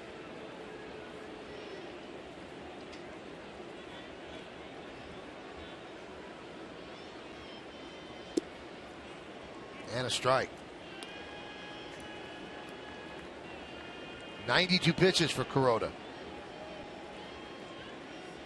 I think Matt Thornton was getting loose for this at bat right here. Rasmus. Joe Girardi giving Kuroda the at bat instead. 92 pitches. Grounded to first. It's a fair ball. Teixeira will step on the bag, and that will do it. So the leadoff walk does not haunt him. No runs, no hits, no errors. 1 left. Let's take it to the 7th. 4-3 Yanks.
All right, let's take a look at the starting pitchers, brought to you by Verizon Fios, making life more entertaining with America's fastest, most reliable internet.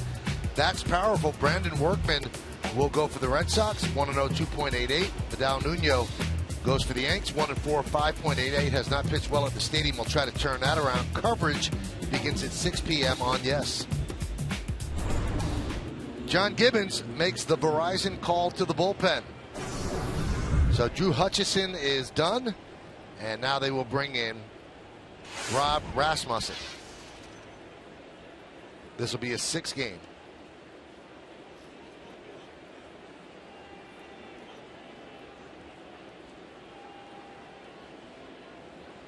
So he'll face Gardner, Jeter, and Ellsbury. A couple of left-handers in there in the 7th.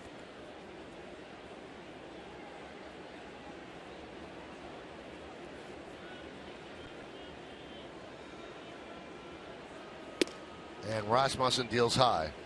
Cadillac scoreboard, 4-3 Yankees. Final game of this 3-game set. Any relation to, who's it, Dennis? I don't think so. And also Dennis was Rasmussen. Rasmussen.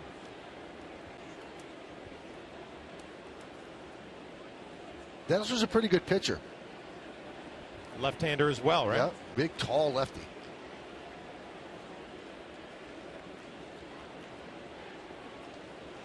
The 2-0.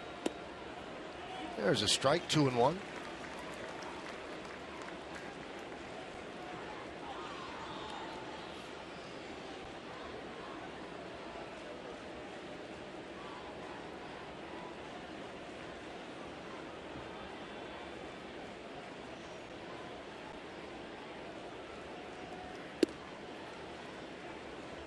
And the count 3-1. Well, AAA for the Blue Jays is in Buffalo, the Bisons. They got a 2.63 ERA at AAA.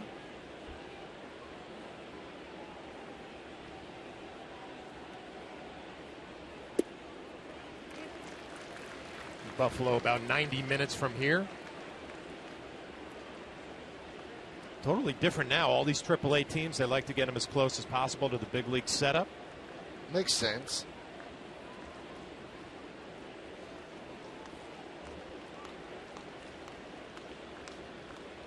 3-2. And that's a big leadoff walk for Brett Gardner. Yankees would like to expand this lead, obviously. Let's see if they run Gardner or they have Jeter bunt. Derek singled his last time up. Sack bunt in the 1st, struck out looking in the 3rd, single to center in the 5th. You play a little hit and run also. We've seen that earlier from Joe Girardi.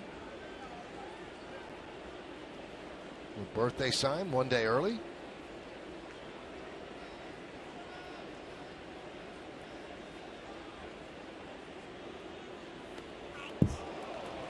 And that got Jeter.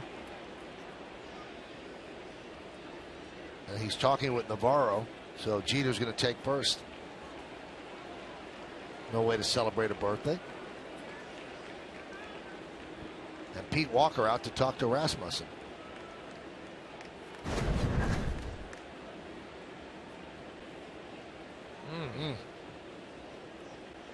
So that a couple of days ago with Mark Teixeira. Obviously not the same reaction. Mark was in a lot of pain. Derek with the big smile on his face looks like he's going to be fine.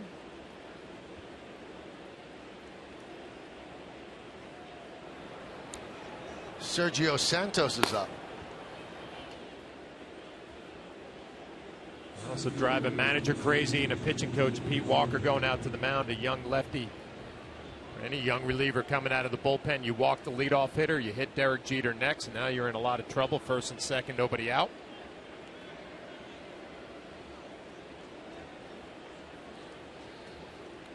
Ellsbury is 2 for 3. And the one time he made out, really a very good play by Jose Reyes, infield in, a lunging grab of a line drive that would have been an RBI single. That came in the 1st.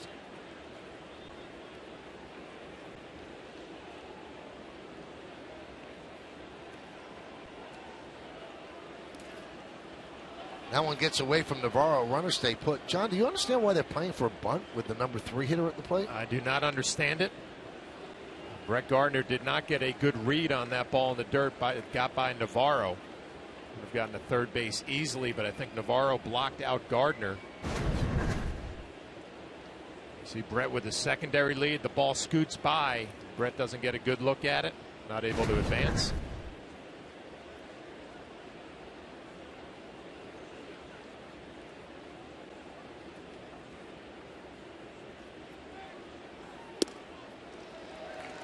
One and one.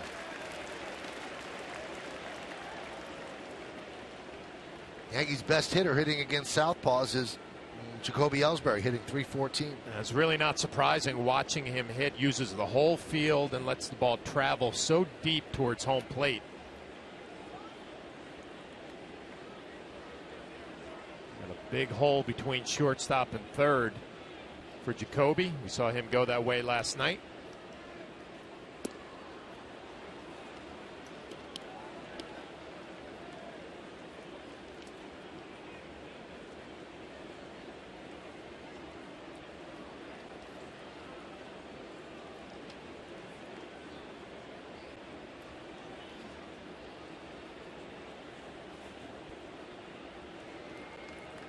Gardner leads off second, Jeter off first. Nobody out, top of the 7th.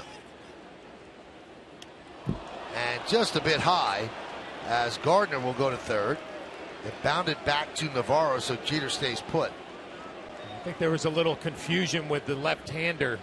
Brett Gardner looked like he was going to try to steal a base. Derek Jeter was dancing off of first. And the wild delivery.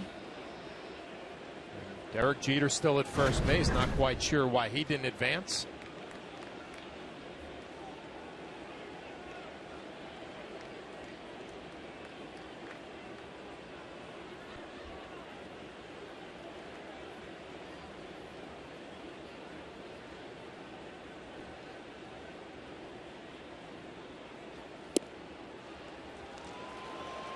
So a walk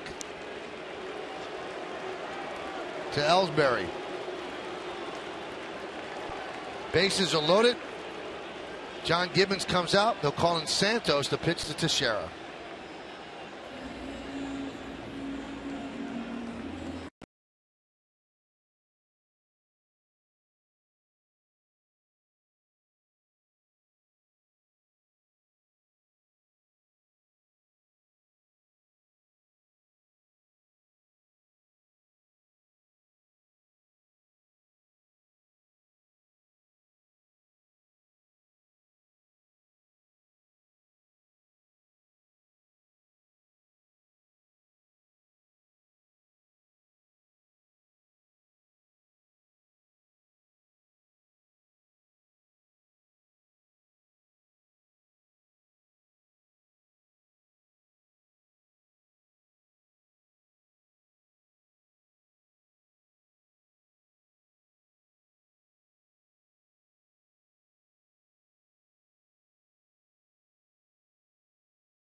Volkswagen dealer. Visit VWDealer.com. By Cooper Tires. Life's a road trip. Come on, let's go. And by your Tri-Honda dealers. Hurry to your local Tri-Honda dealer for great deals on the 2014 models. Beautiful look at a great city here in Canada, Toronto. And he is not feeling too good in Toronto. Rob Rasmussen came in and he walked a batter, hit a batter, and walked a batter to load the bases and put the Blue Jays in a tough spot, bringing in Sergio Santos with a 7.04 ERA to face Mark Teixeira. And 11 walks and 15 and a third. Spent some time on the DL.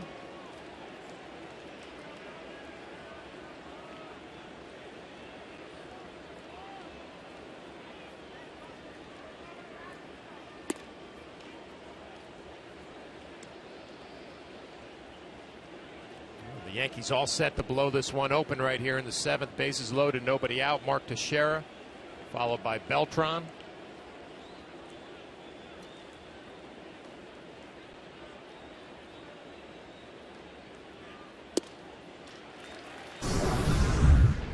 This is back in the 3rd inning. Mark Teixeira, a little sinker out over the plate. It's a line drive into the bullpen for the New York Yankees. 2-run shot, his 14th of the year.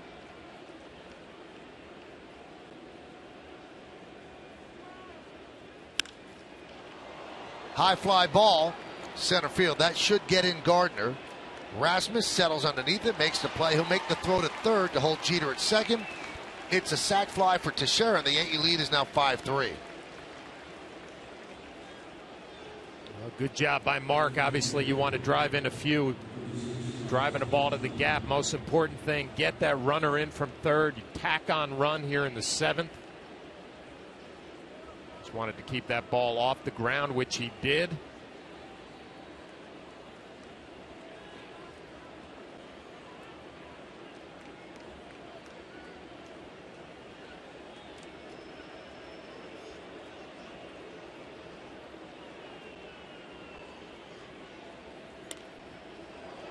Beltran fouls it back.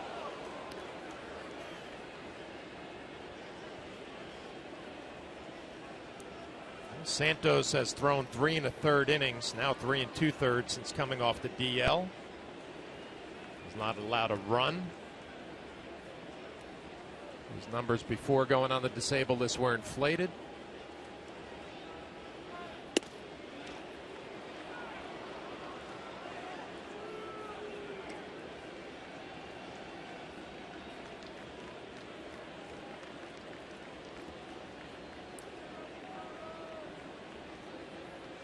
One ball, one strike, one out, one in. 1st and 2nd. We're in the top of the 7th. Santos deals. Bit low, 95 miles an hour.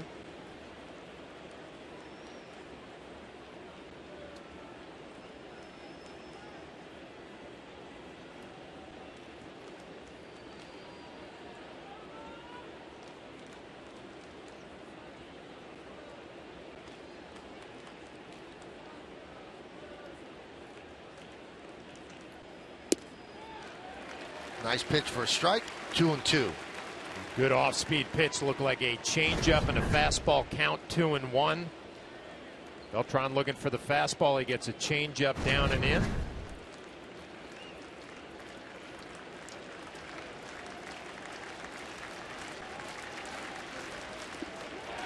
Could not hold up.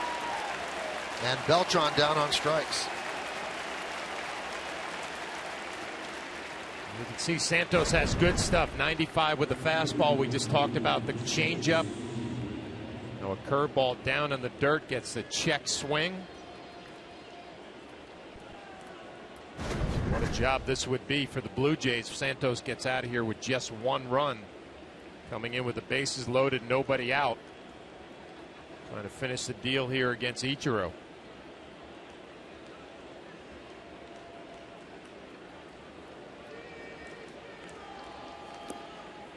Low to Ichiro.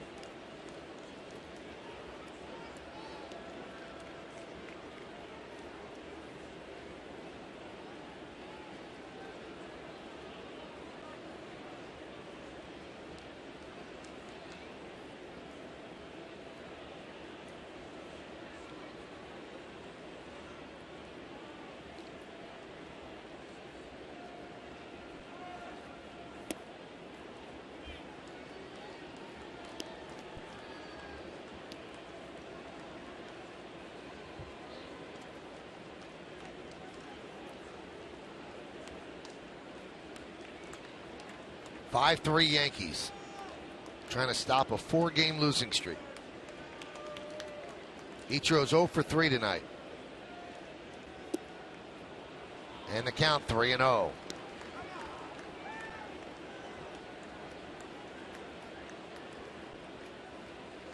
Brian Roberts on deck.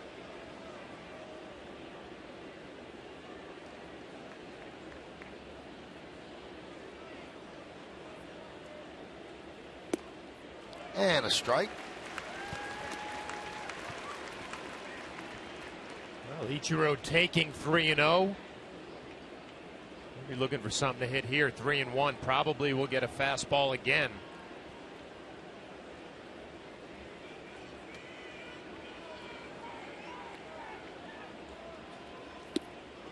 And he walked him. Talk about a no contact rally. 3 walks and a hit by pitch.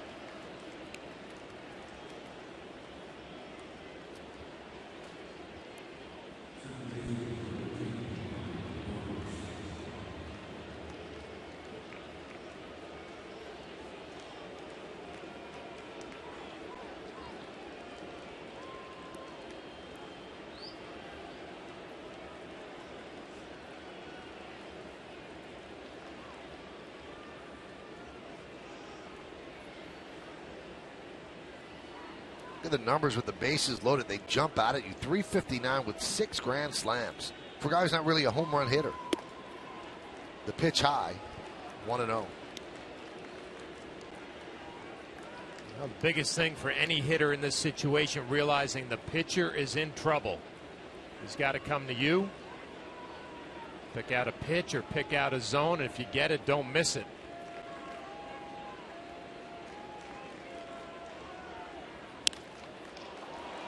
Driven into right center. Rasmus is right there, and he makes the play to end the inning.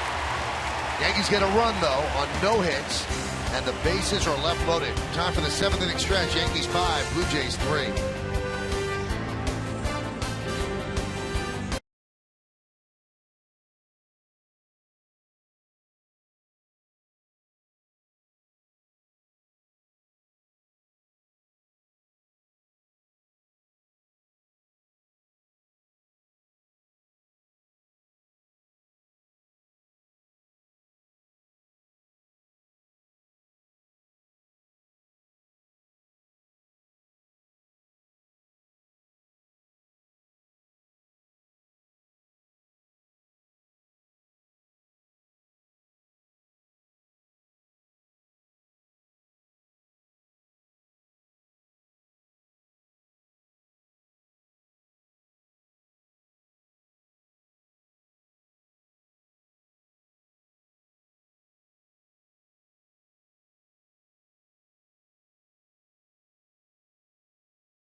Morakovitz a little bit later on. Time for the game summary brought to you by your local Nissan dealer. Each team with 7 hits. Yankees lead 5-3. Cervelli and Ellsbury an RBI apiece to share a 1-for-3 and 2-run home run and a sac fly, and Melky Cabrera a 2-run single in the 5th inning. So despite laboring a bit in the 6th, Kuroda does come out to pitch the 7th inning. And I think that's been a problem all year for this Yankee team, John. If you take Tanaka out of the equation, Yankee starters are averaging less than 6 innings a start. To ask your bullpen to get 10, 11 outs every single game, it's going to wear on you. It's going to wear you down. So Joe Girardi's pushing Kuroda just a bit here as the first pitch is a strike. Cadillac scoreboard, Yankees 5 and the Blue Jays 3. Yeah, Kuroda threw 107 pitches his last outing against Baltimore. But you're right, the difference between getting a 7-inning start and maybe a 6-inning start is huge when you add it up through the course of the year with a bullpen. think Adam Warren's probably the one guy that we're starting to see maybe a little bit fatigued. Pitching out of the bullpen hasn't been sharp lately.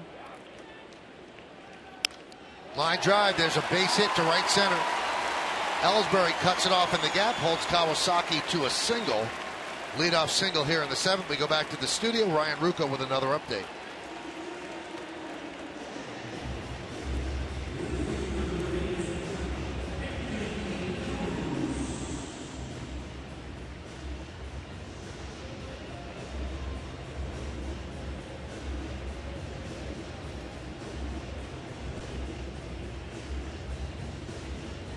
Thank you, Ryan. Did you hear where Jose Abreu said, I want no part of the home run derby? I did it in Cuba. I'm not a big fan of it. Really? He goes, so I don't know if they're going to ask or not, but I really don't want to do it. 23 home runs, and he missed some time, was on the disabled list for a while. Some ankle issues. Here's Anthony Goes. Anthony is 0 for 2 tonight. Kawasaki leads off first, held there by Teixeira. Yankees pinch up the middle, and the pitch outside.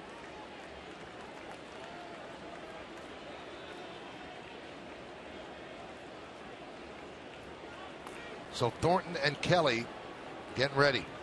You would assume there's no Betances tonight after throwing 2 innings last night and really worked hard in those 2 innings. And they probably like to stay away from Warren. He hasn't been sharp lately. It'd be nice to get him a night off tonight, followed by the off day tomorrow. He'll be ready to go over the weekend.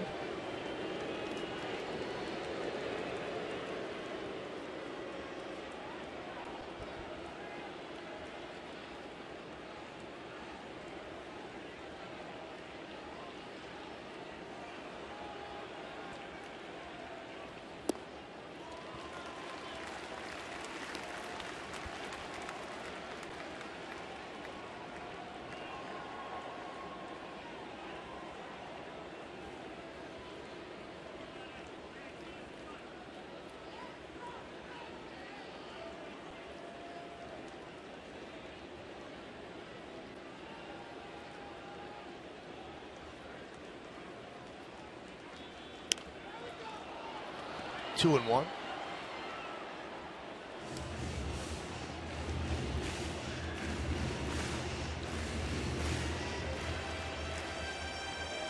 His next pitch will be his 100th of the night.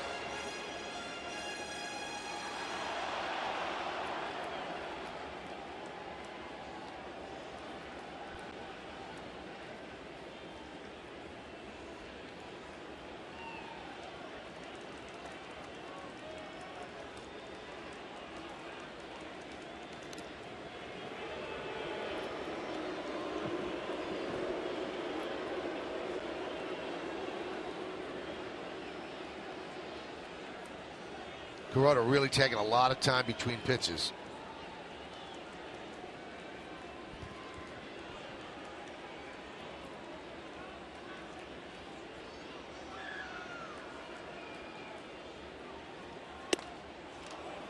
Fastball right by him, 2-2.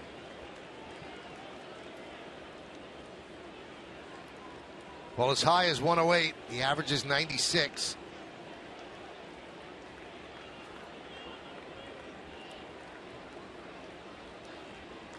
At his age, he's probably best going to between 90 and 100, but they've got to push him. The bullpen situation, you've got to get more out of the starters.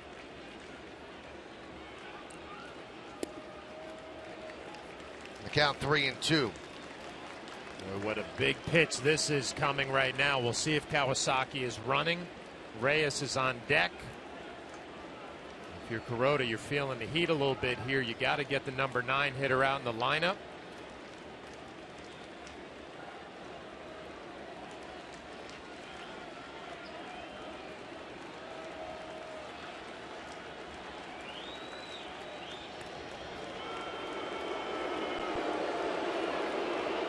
Kawasaki, not a real burner, does not have a stolen base yet this year.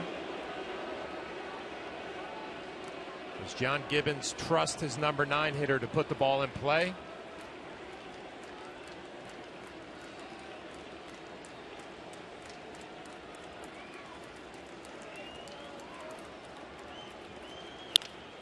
And he puts it in play. This could be two. There's one. On to first. Not in time. And the Yankee players are looking into the dugout to see if the replay shows that he was out. Well, first things first, what a big pitch by Kuroda getting the ground ball. Looks like he's safe, Looks right? like he's safe.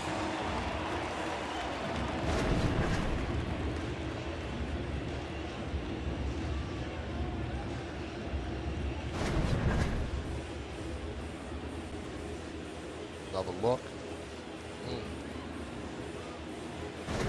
Well, Joe Girardi is going to go to his bullpen. Jose Reyes is due up with a runner on first and one out, bottom of the seventh.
Your photo to @Yes Network using hashtag YesFanPhoto for a chance to be shown in an upcoming game broadcast. Brought to you by AT&T. Ashley Decker tweeted us her Jeter fever picture, and that was here at Rogers Center. So Jeter fever also travels. Sean Kelly takes over for Kuroda, and he will face Jose Reyes. Kelly pitched the first game in this series, 1 inning, striking out the side.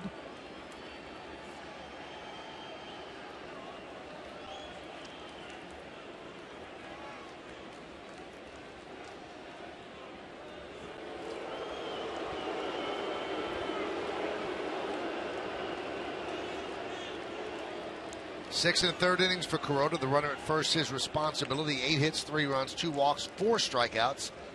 And he threw 102 pitches.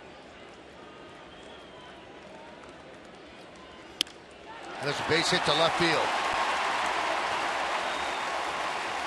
First and second with 1 man out. The big boppers coming up. Jose Reyes having a big night tonight. The home run to lead off the game. Double in the 5th inning. Now he just slaps one the other way.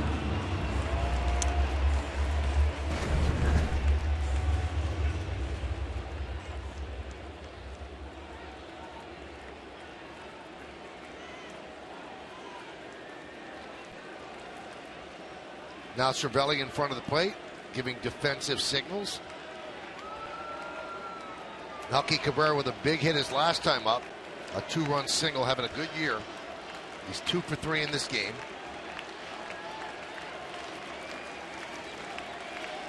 Great speed on the bases. High fly ball right field. Ichiro makes the play. 2 outs. That's a big out right there. Jose Reyes got the fastball first pitch. Cabrera got the slider.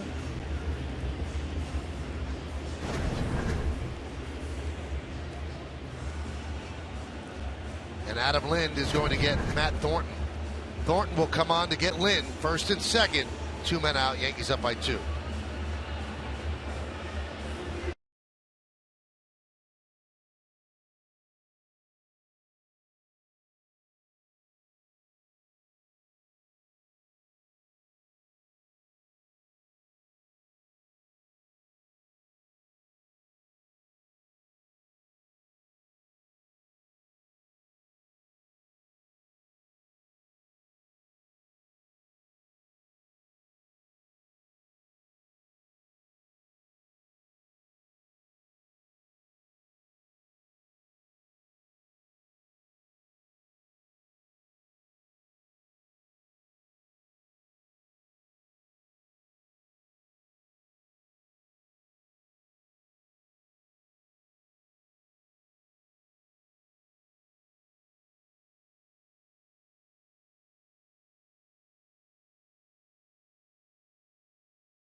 highlights of Sunday's Old Timers Day, including a behind-the-scenes look at their annual cruise around New York City, plus a full recap of Hope Week. Catch Yankees Magazine tonight after the postgame, only on Yes.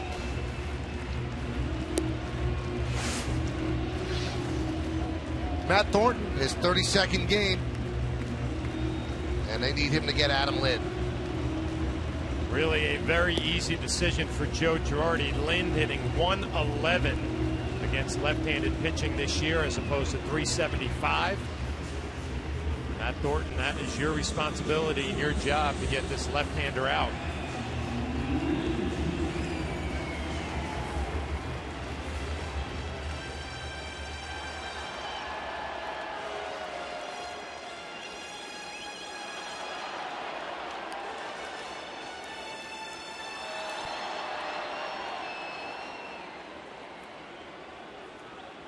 Big spot in this game. Goes at second. Reyes is at first. Lind is 1 for 10 lifetime against Thornton.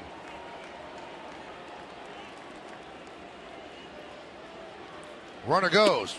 Throw to third. In there. That moves the tying run into second base now. So a double steal. Pretty good throw by Cervelli. Well, what a gutsy play by the Blue Jays. Not only trying to steal second and third with 2 outs in a 2-run game. A look on Yes Mo, brought to you by your Mercedes-Benz Tri-State dealers. And is in there. But also the fact that you have a left-handed hitter and a clear throwing lane for Cervelli. Good throw. Goes, just gets a good jump, and he beats it.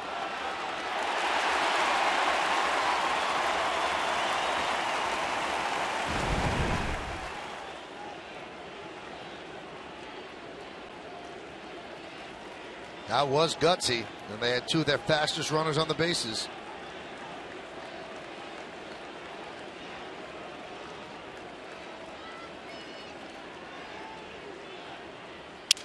Right back to Thornton. He does the job. A big out by Matt Thornton as he gets Lind to come right back to the mound to end the inning. The Blue Jays get 2 hits. They strand 2. We go to the 8th.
For the WB Mason postgame, Ryan Rucco and Jack Curry are back in our studios to give you expert analysis of all tonight's Keys plays. Plus, get instant reaction from the players in the clubhouse. It's all coming up on the WB Mason Yankees postgame, only on Yes. Todd Redmond, the new pitcher for the Blue Jays.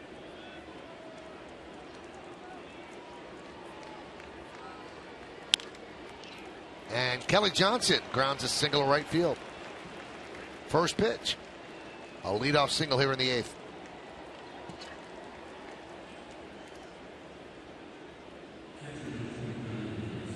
Hyundai scoreboard, 5-3 Yanks. That's a big out for Matt Thornton. A real pick-me-up for that bullpen as he retires a hitter that has been doing a lot of damage lately. Adam Lynn. We'll see if the Yankees play a little small ball here in the 8th.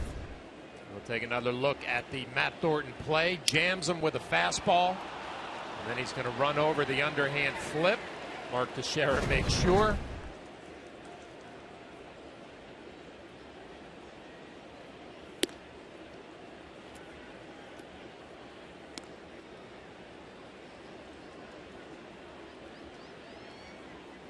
Cervelli looking down to Rob Thompson, third base coach.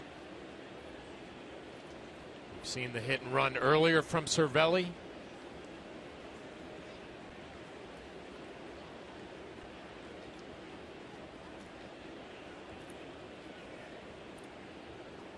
Runner goes, hit and run was on. He swings and misses, and Johnson's out.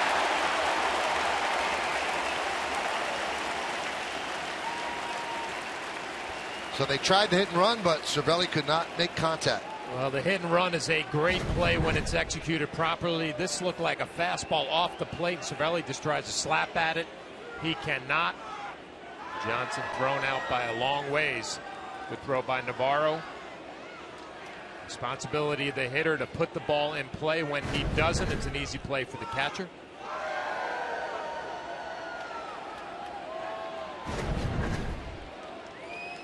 Tough pitch to hit and run. Off the plate by a lot.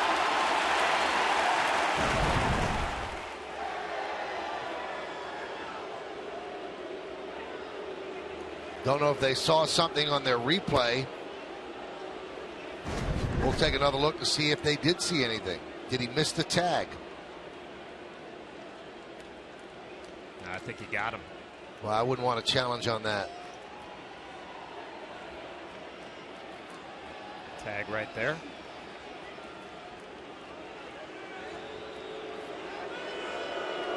You can make the case he missed, but I don't think it's conclusive.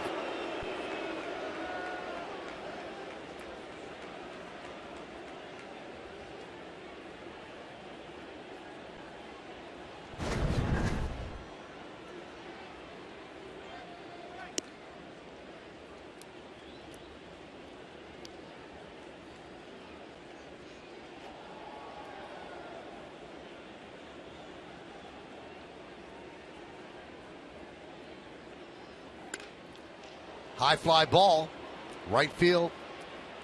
Ghost is there for the second out.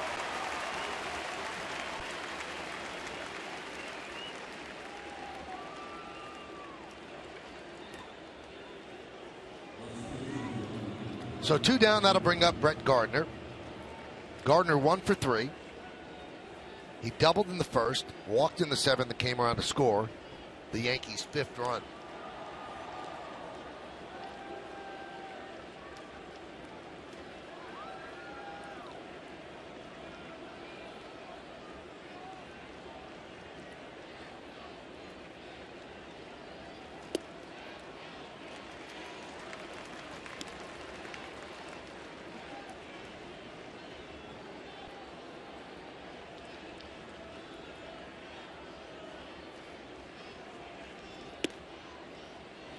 One and one.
See Redmond with that low 3/4 arm angle. Usually that's a guy who's going to sink the fastball a little bit.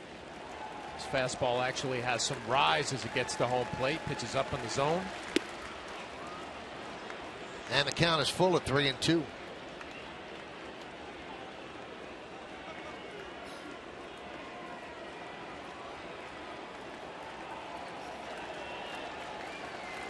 We're in the 8th inning. Yankees 5, Blue Jays 3.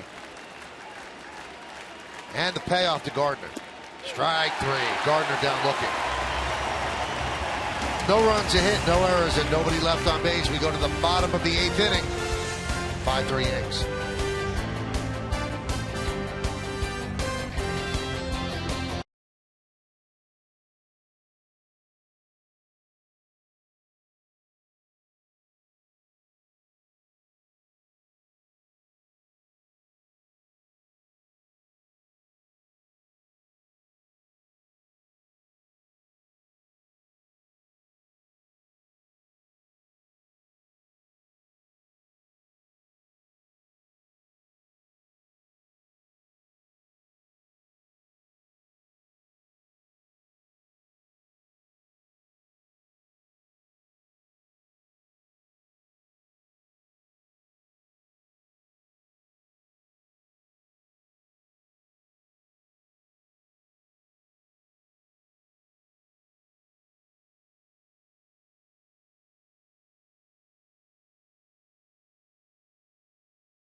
Back to the 3rd inning for the Yankees. A T-Mobile game changer. Francisco Cervelli driving one the other way.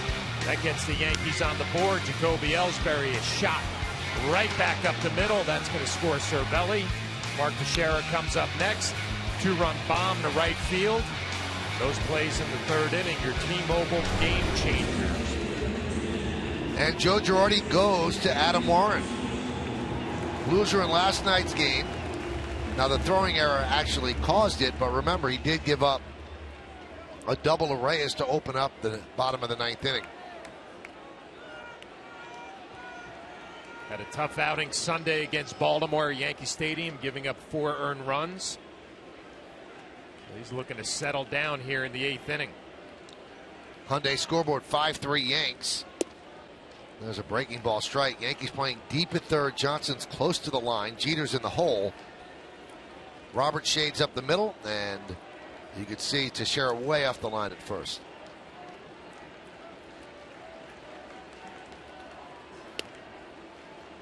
One and one. I agree with what Jack Curry said earlier on. David Robertson now just starting to get loose. With all the rest that he has had, he can go multiple innings, give you 4 or 5 outs if you need it. And you have an off day tomorrow. So count 1 and 2 on Encarnacion. It'll be 4, 5, and 6 in the Blue Jays order.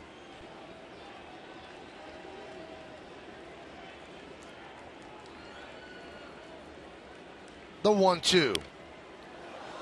Foul back. 95-mile-an-hour fastball. Good velocity. Good hop on the fastball. Threw a good changeup earlier. Have a couple of rough outings in a row. You need that one good inning to get your confidence back a little bit. Stuff looks good early on here in the 8th. The 1-2. David Robertson's last game was on June 18th at home against Toronto.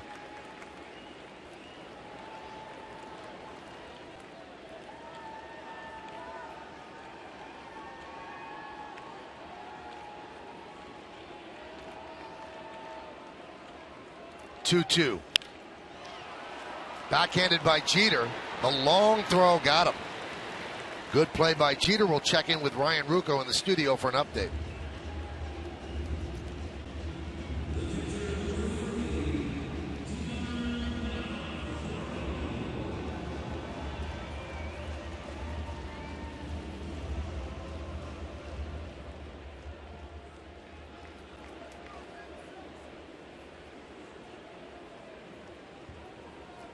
Well, he's having some season. Thank you, Ryan. We'll hear from you and Jack and Meredith in the postgame. Nice play by Derek Jeter for the first out. Yeah, the backhand, and then the accurate throw. That ball was hit hard. Good play by Derek. They had him played correctly. They had him in the hole. Here's Navarro. And he's trying to bunt against Johnson, who was way off the line. Bunts it foul.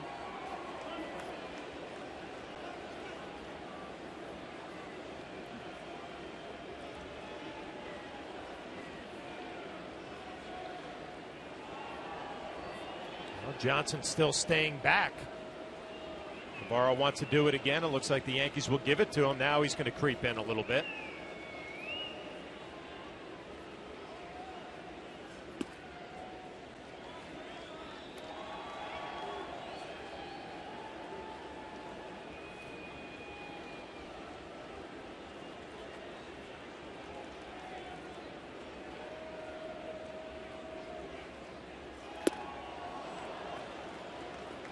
Goes off speed, way out in front, 1-2. A couple of good changeups in this inning from Adam Warren.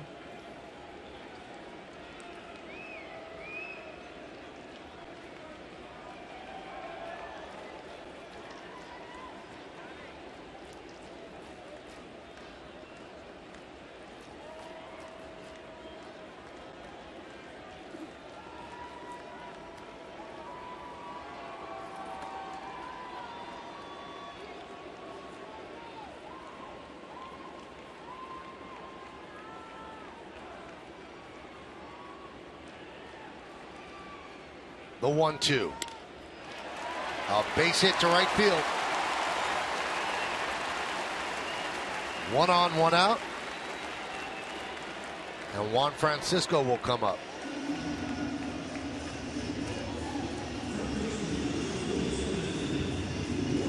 Is Robertson ready? And would they take him in to have 5 outs? It looks like they're going to. Girardi wants this game, and he wants his best pitcher out of the bullpen in. So Warren gives up the single. Francisco's due up, and they're going to bring in the closer, David Robertson, to get 5 outs.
In an exciting divisional battle with the Boston Red Sox. Live coverage gets underway at 6 with outing batting practice today and the Tri-State Ford pregame.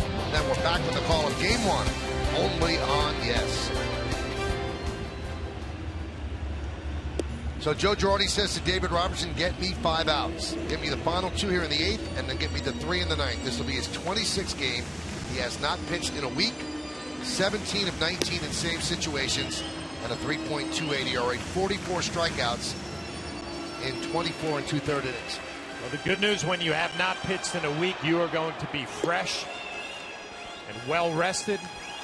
The interesting part will be, will he be sharp? Will the location be good? Has not been out on the mound in a game situation for a week. He's going to be asked to get 5 outs.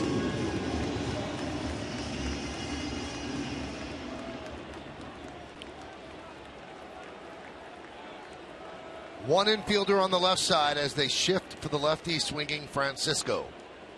Navarro's on first, held by Teixeira. Robertson deals. A strike on the outside corner.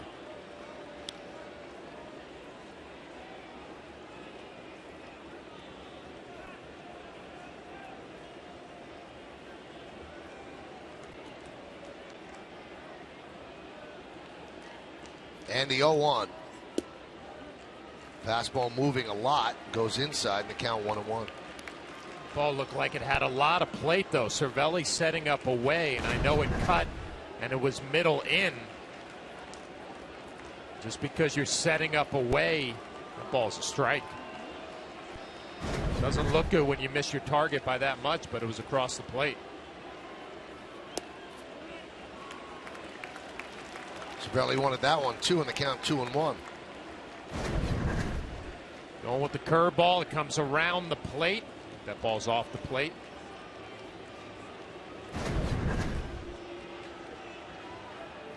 The 2-1. Big cut on the fastball, 2-2.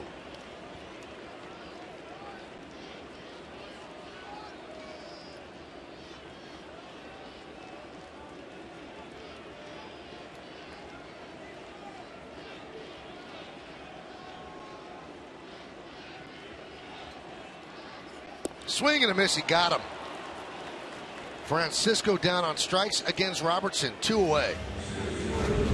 Best curveball he threw the entire at bat. Middle of the plate, down. Francisco swings right over the top.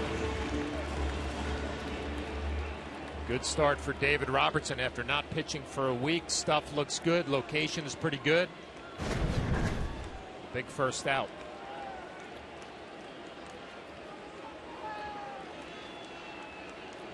Here's Colby Rasmus, 0 for 3 tonight.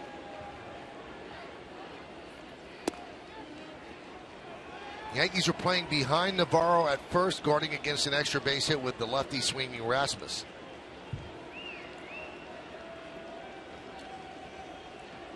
You'll see Teixeira backs up as the pitch is delivered. Strike, 1-1. Crowd of 34,710 here at Rogers Center.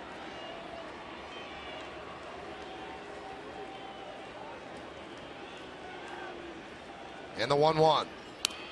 Grounded foul, 1-2.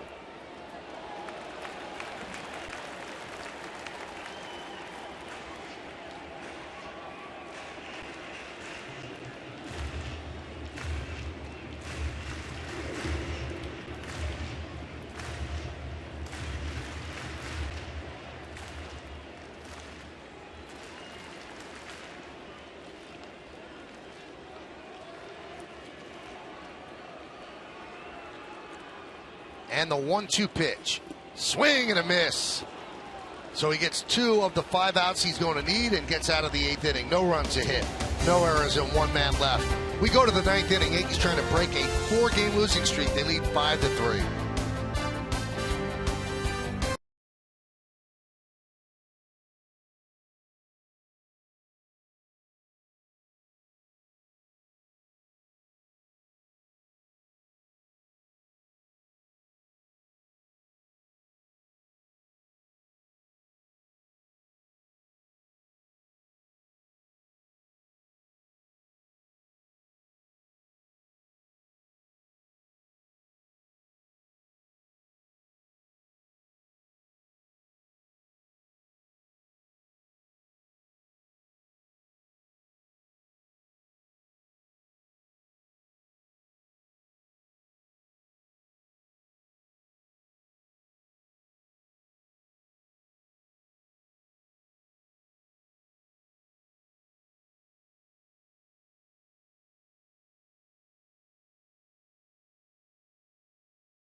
Robertson gets the final 2 outs of the 8th. Yankees could use some insurance now against Redmond. They lead 5-3, gives some breathing room to Robertson in the 9th. Yankees are trying to salvage the final game of this 3-game set. It'll be Jeter, Ellsbury, and Teixeira here in the 9th.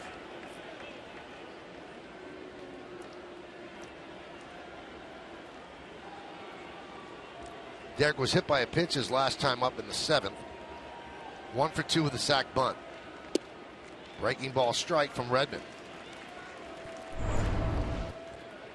Before the game, I am practicing so I can be as good as you. Thank you, number 2. You see a lot of those signs.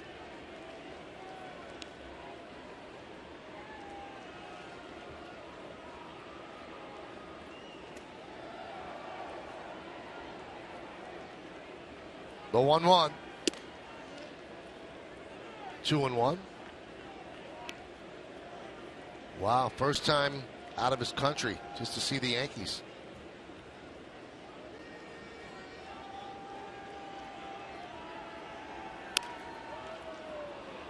Fly ball, right side, long run for Goes.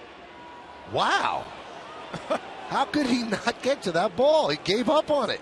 He ran all that way, looked like he was camped underneath it, and then just gave up on it. That is odd.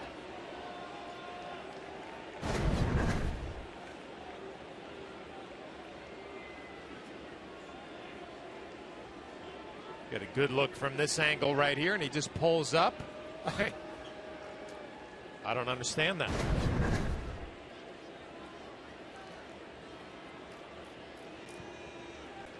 The 2-2. Full at 3-2.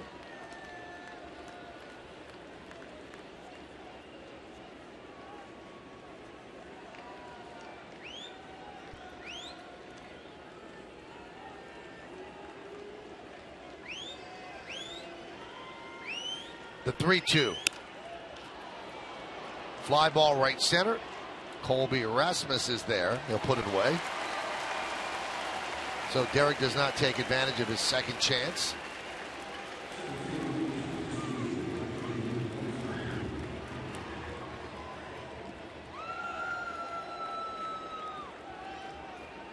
And that brings up Ellsbury. He's had a good night. 2 for 3 with a walk. Also picked up a ribby.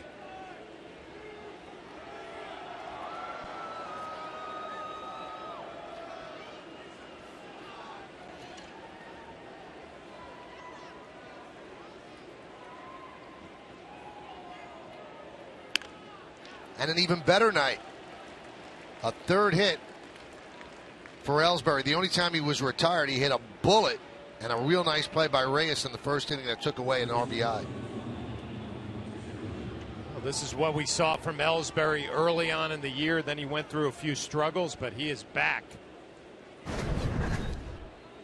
Third hit of the night, slider middle in. One thing you love about it, hitting the ball all over the field. You pitch him in, he pulls it. You pitch him away, he goes the other way.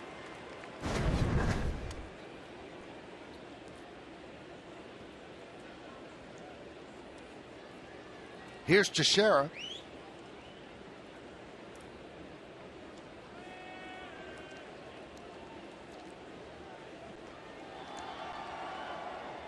They are worried about Ellsbury.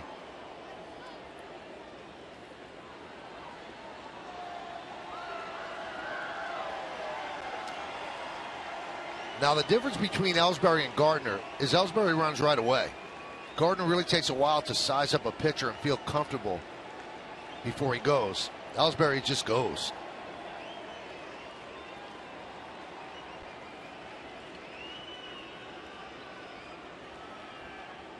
Like that. Pitch out.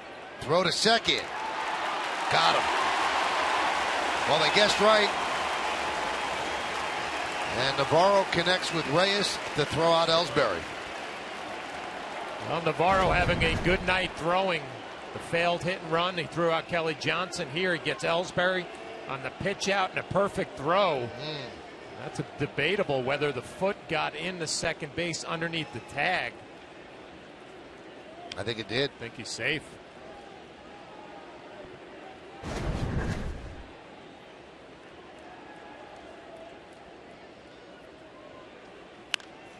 And Teixeira pops it up.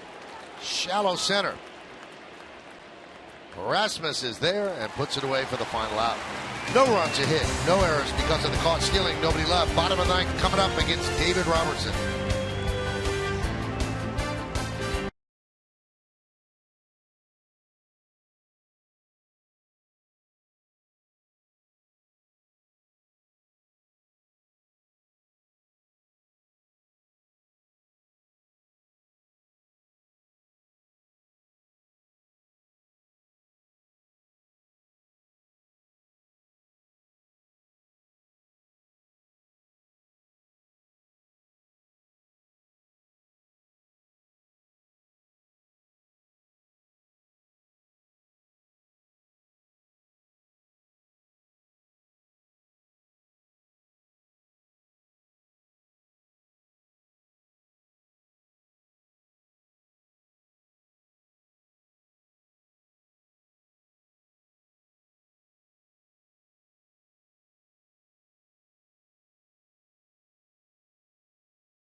Well, Mark Teixeira responsible for the Land Rover drives of the game in the third inning.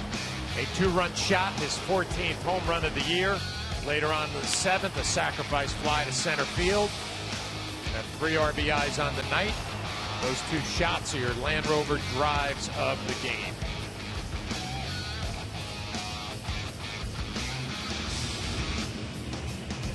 Now the task at hand is to get 3 outs and enjoy the off day coming off a win, snapping a 4-game losing streak. David Robertson came on to get the final 2 outs of the 8th, struck out Francisco and Rasmus to move it to the 9th. And now they'll face 8, 9, and 1 in the Blue Jays order, starting with the pesky Munenori Kawasaki. Kawasaki tonight 2 for 2 with a walk and a run scored. These first 2 hitters here, 8, 9 in the lineup. Kawasaki and goes so important to Robertson. You don't want to come back to the top of the order with Reyes, Cabrera, and Lind, runners on base.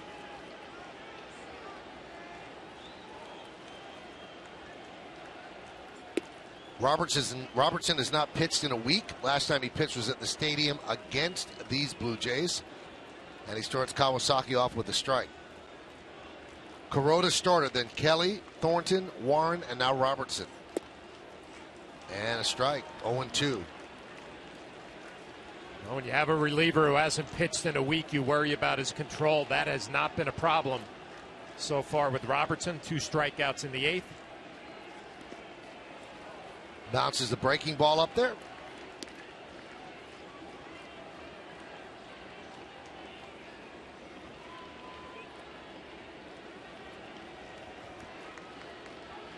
Toronto won in the first. Yankees answered with 4 in the third. Toronto came back with 2 in the 5th. Yankees 1 in the 7th. And Kawasaki swings and misses. 1 away. 3 strikeouts for Robertson. Getting ahead with a fastball and then finishing him off with the breaking ball. Great look at the rotation on Yes Mo by your Mercedes-Benz Tri-State dealers.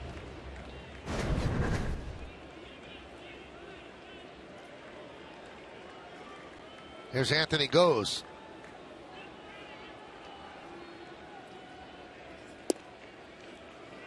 Smokes a strike in there, 0-1.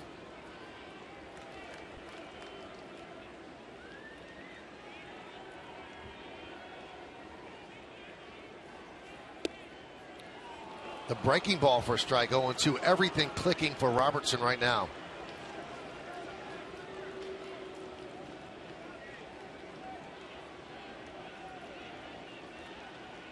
And the 0-2. Again, bounced it up there. 1-2.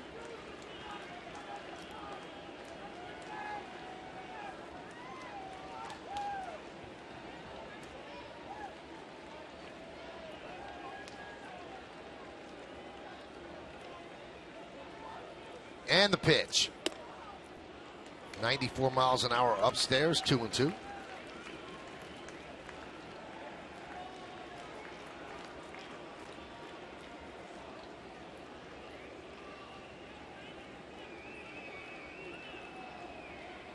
And the pitch. Now it's 3-2 from 0-2 to full. Well, you have to be aggressive right here. A 2-run lead, number 9 hitter.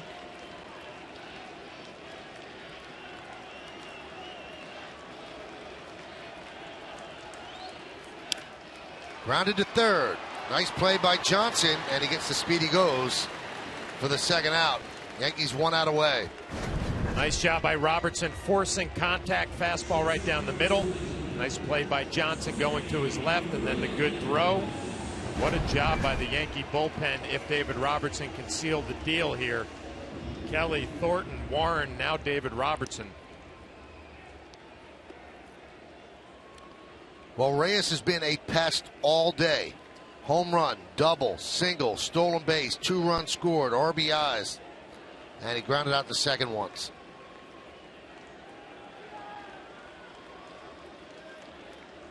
Yankees in at the corners. Fastball misses outside.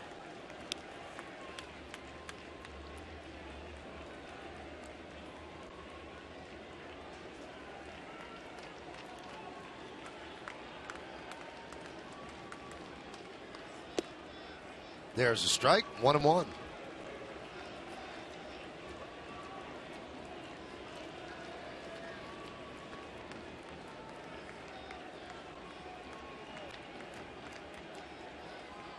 And the pitch. Chop to Teixeira. He'll flip to Robertson, and the Yankees win this one 5-3. They snap their 4-game losing streak. They go into the off day on a positive note. Hiroki Kuroda gave them a good start, and John, as you mentioned, the bullpen did what it had to do. These were big outs in that bullpen, and this is a big win. Well, it's a big win for the Yankees, snapping that 4-game losing streak. You have an off day tomorrow now that you can enjoy, but you're right, Kelly, Thornton, Adam Warren got an out. David Robertson got 5. Nice all-around win for the Yankees. Enjoy that off day tomorrow. All right, we're going to toss it back to the studio where Ryan Rucco and Jack Curry are standing by, and what they'll do is going to set the table for the rest of the broadcast. Again, the Yankees win 5-3, and now to Ryan and Jack.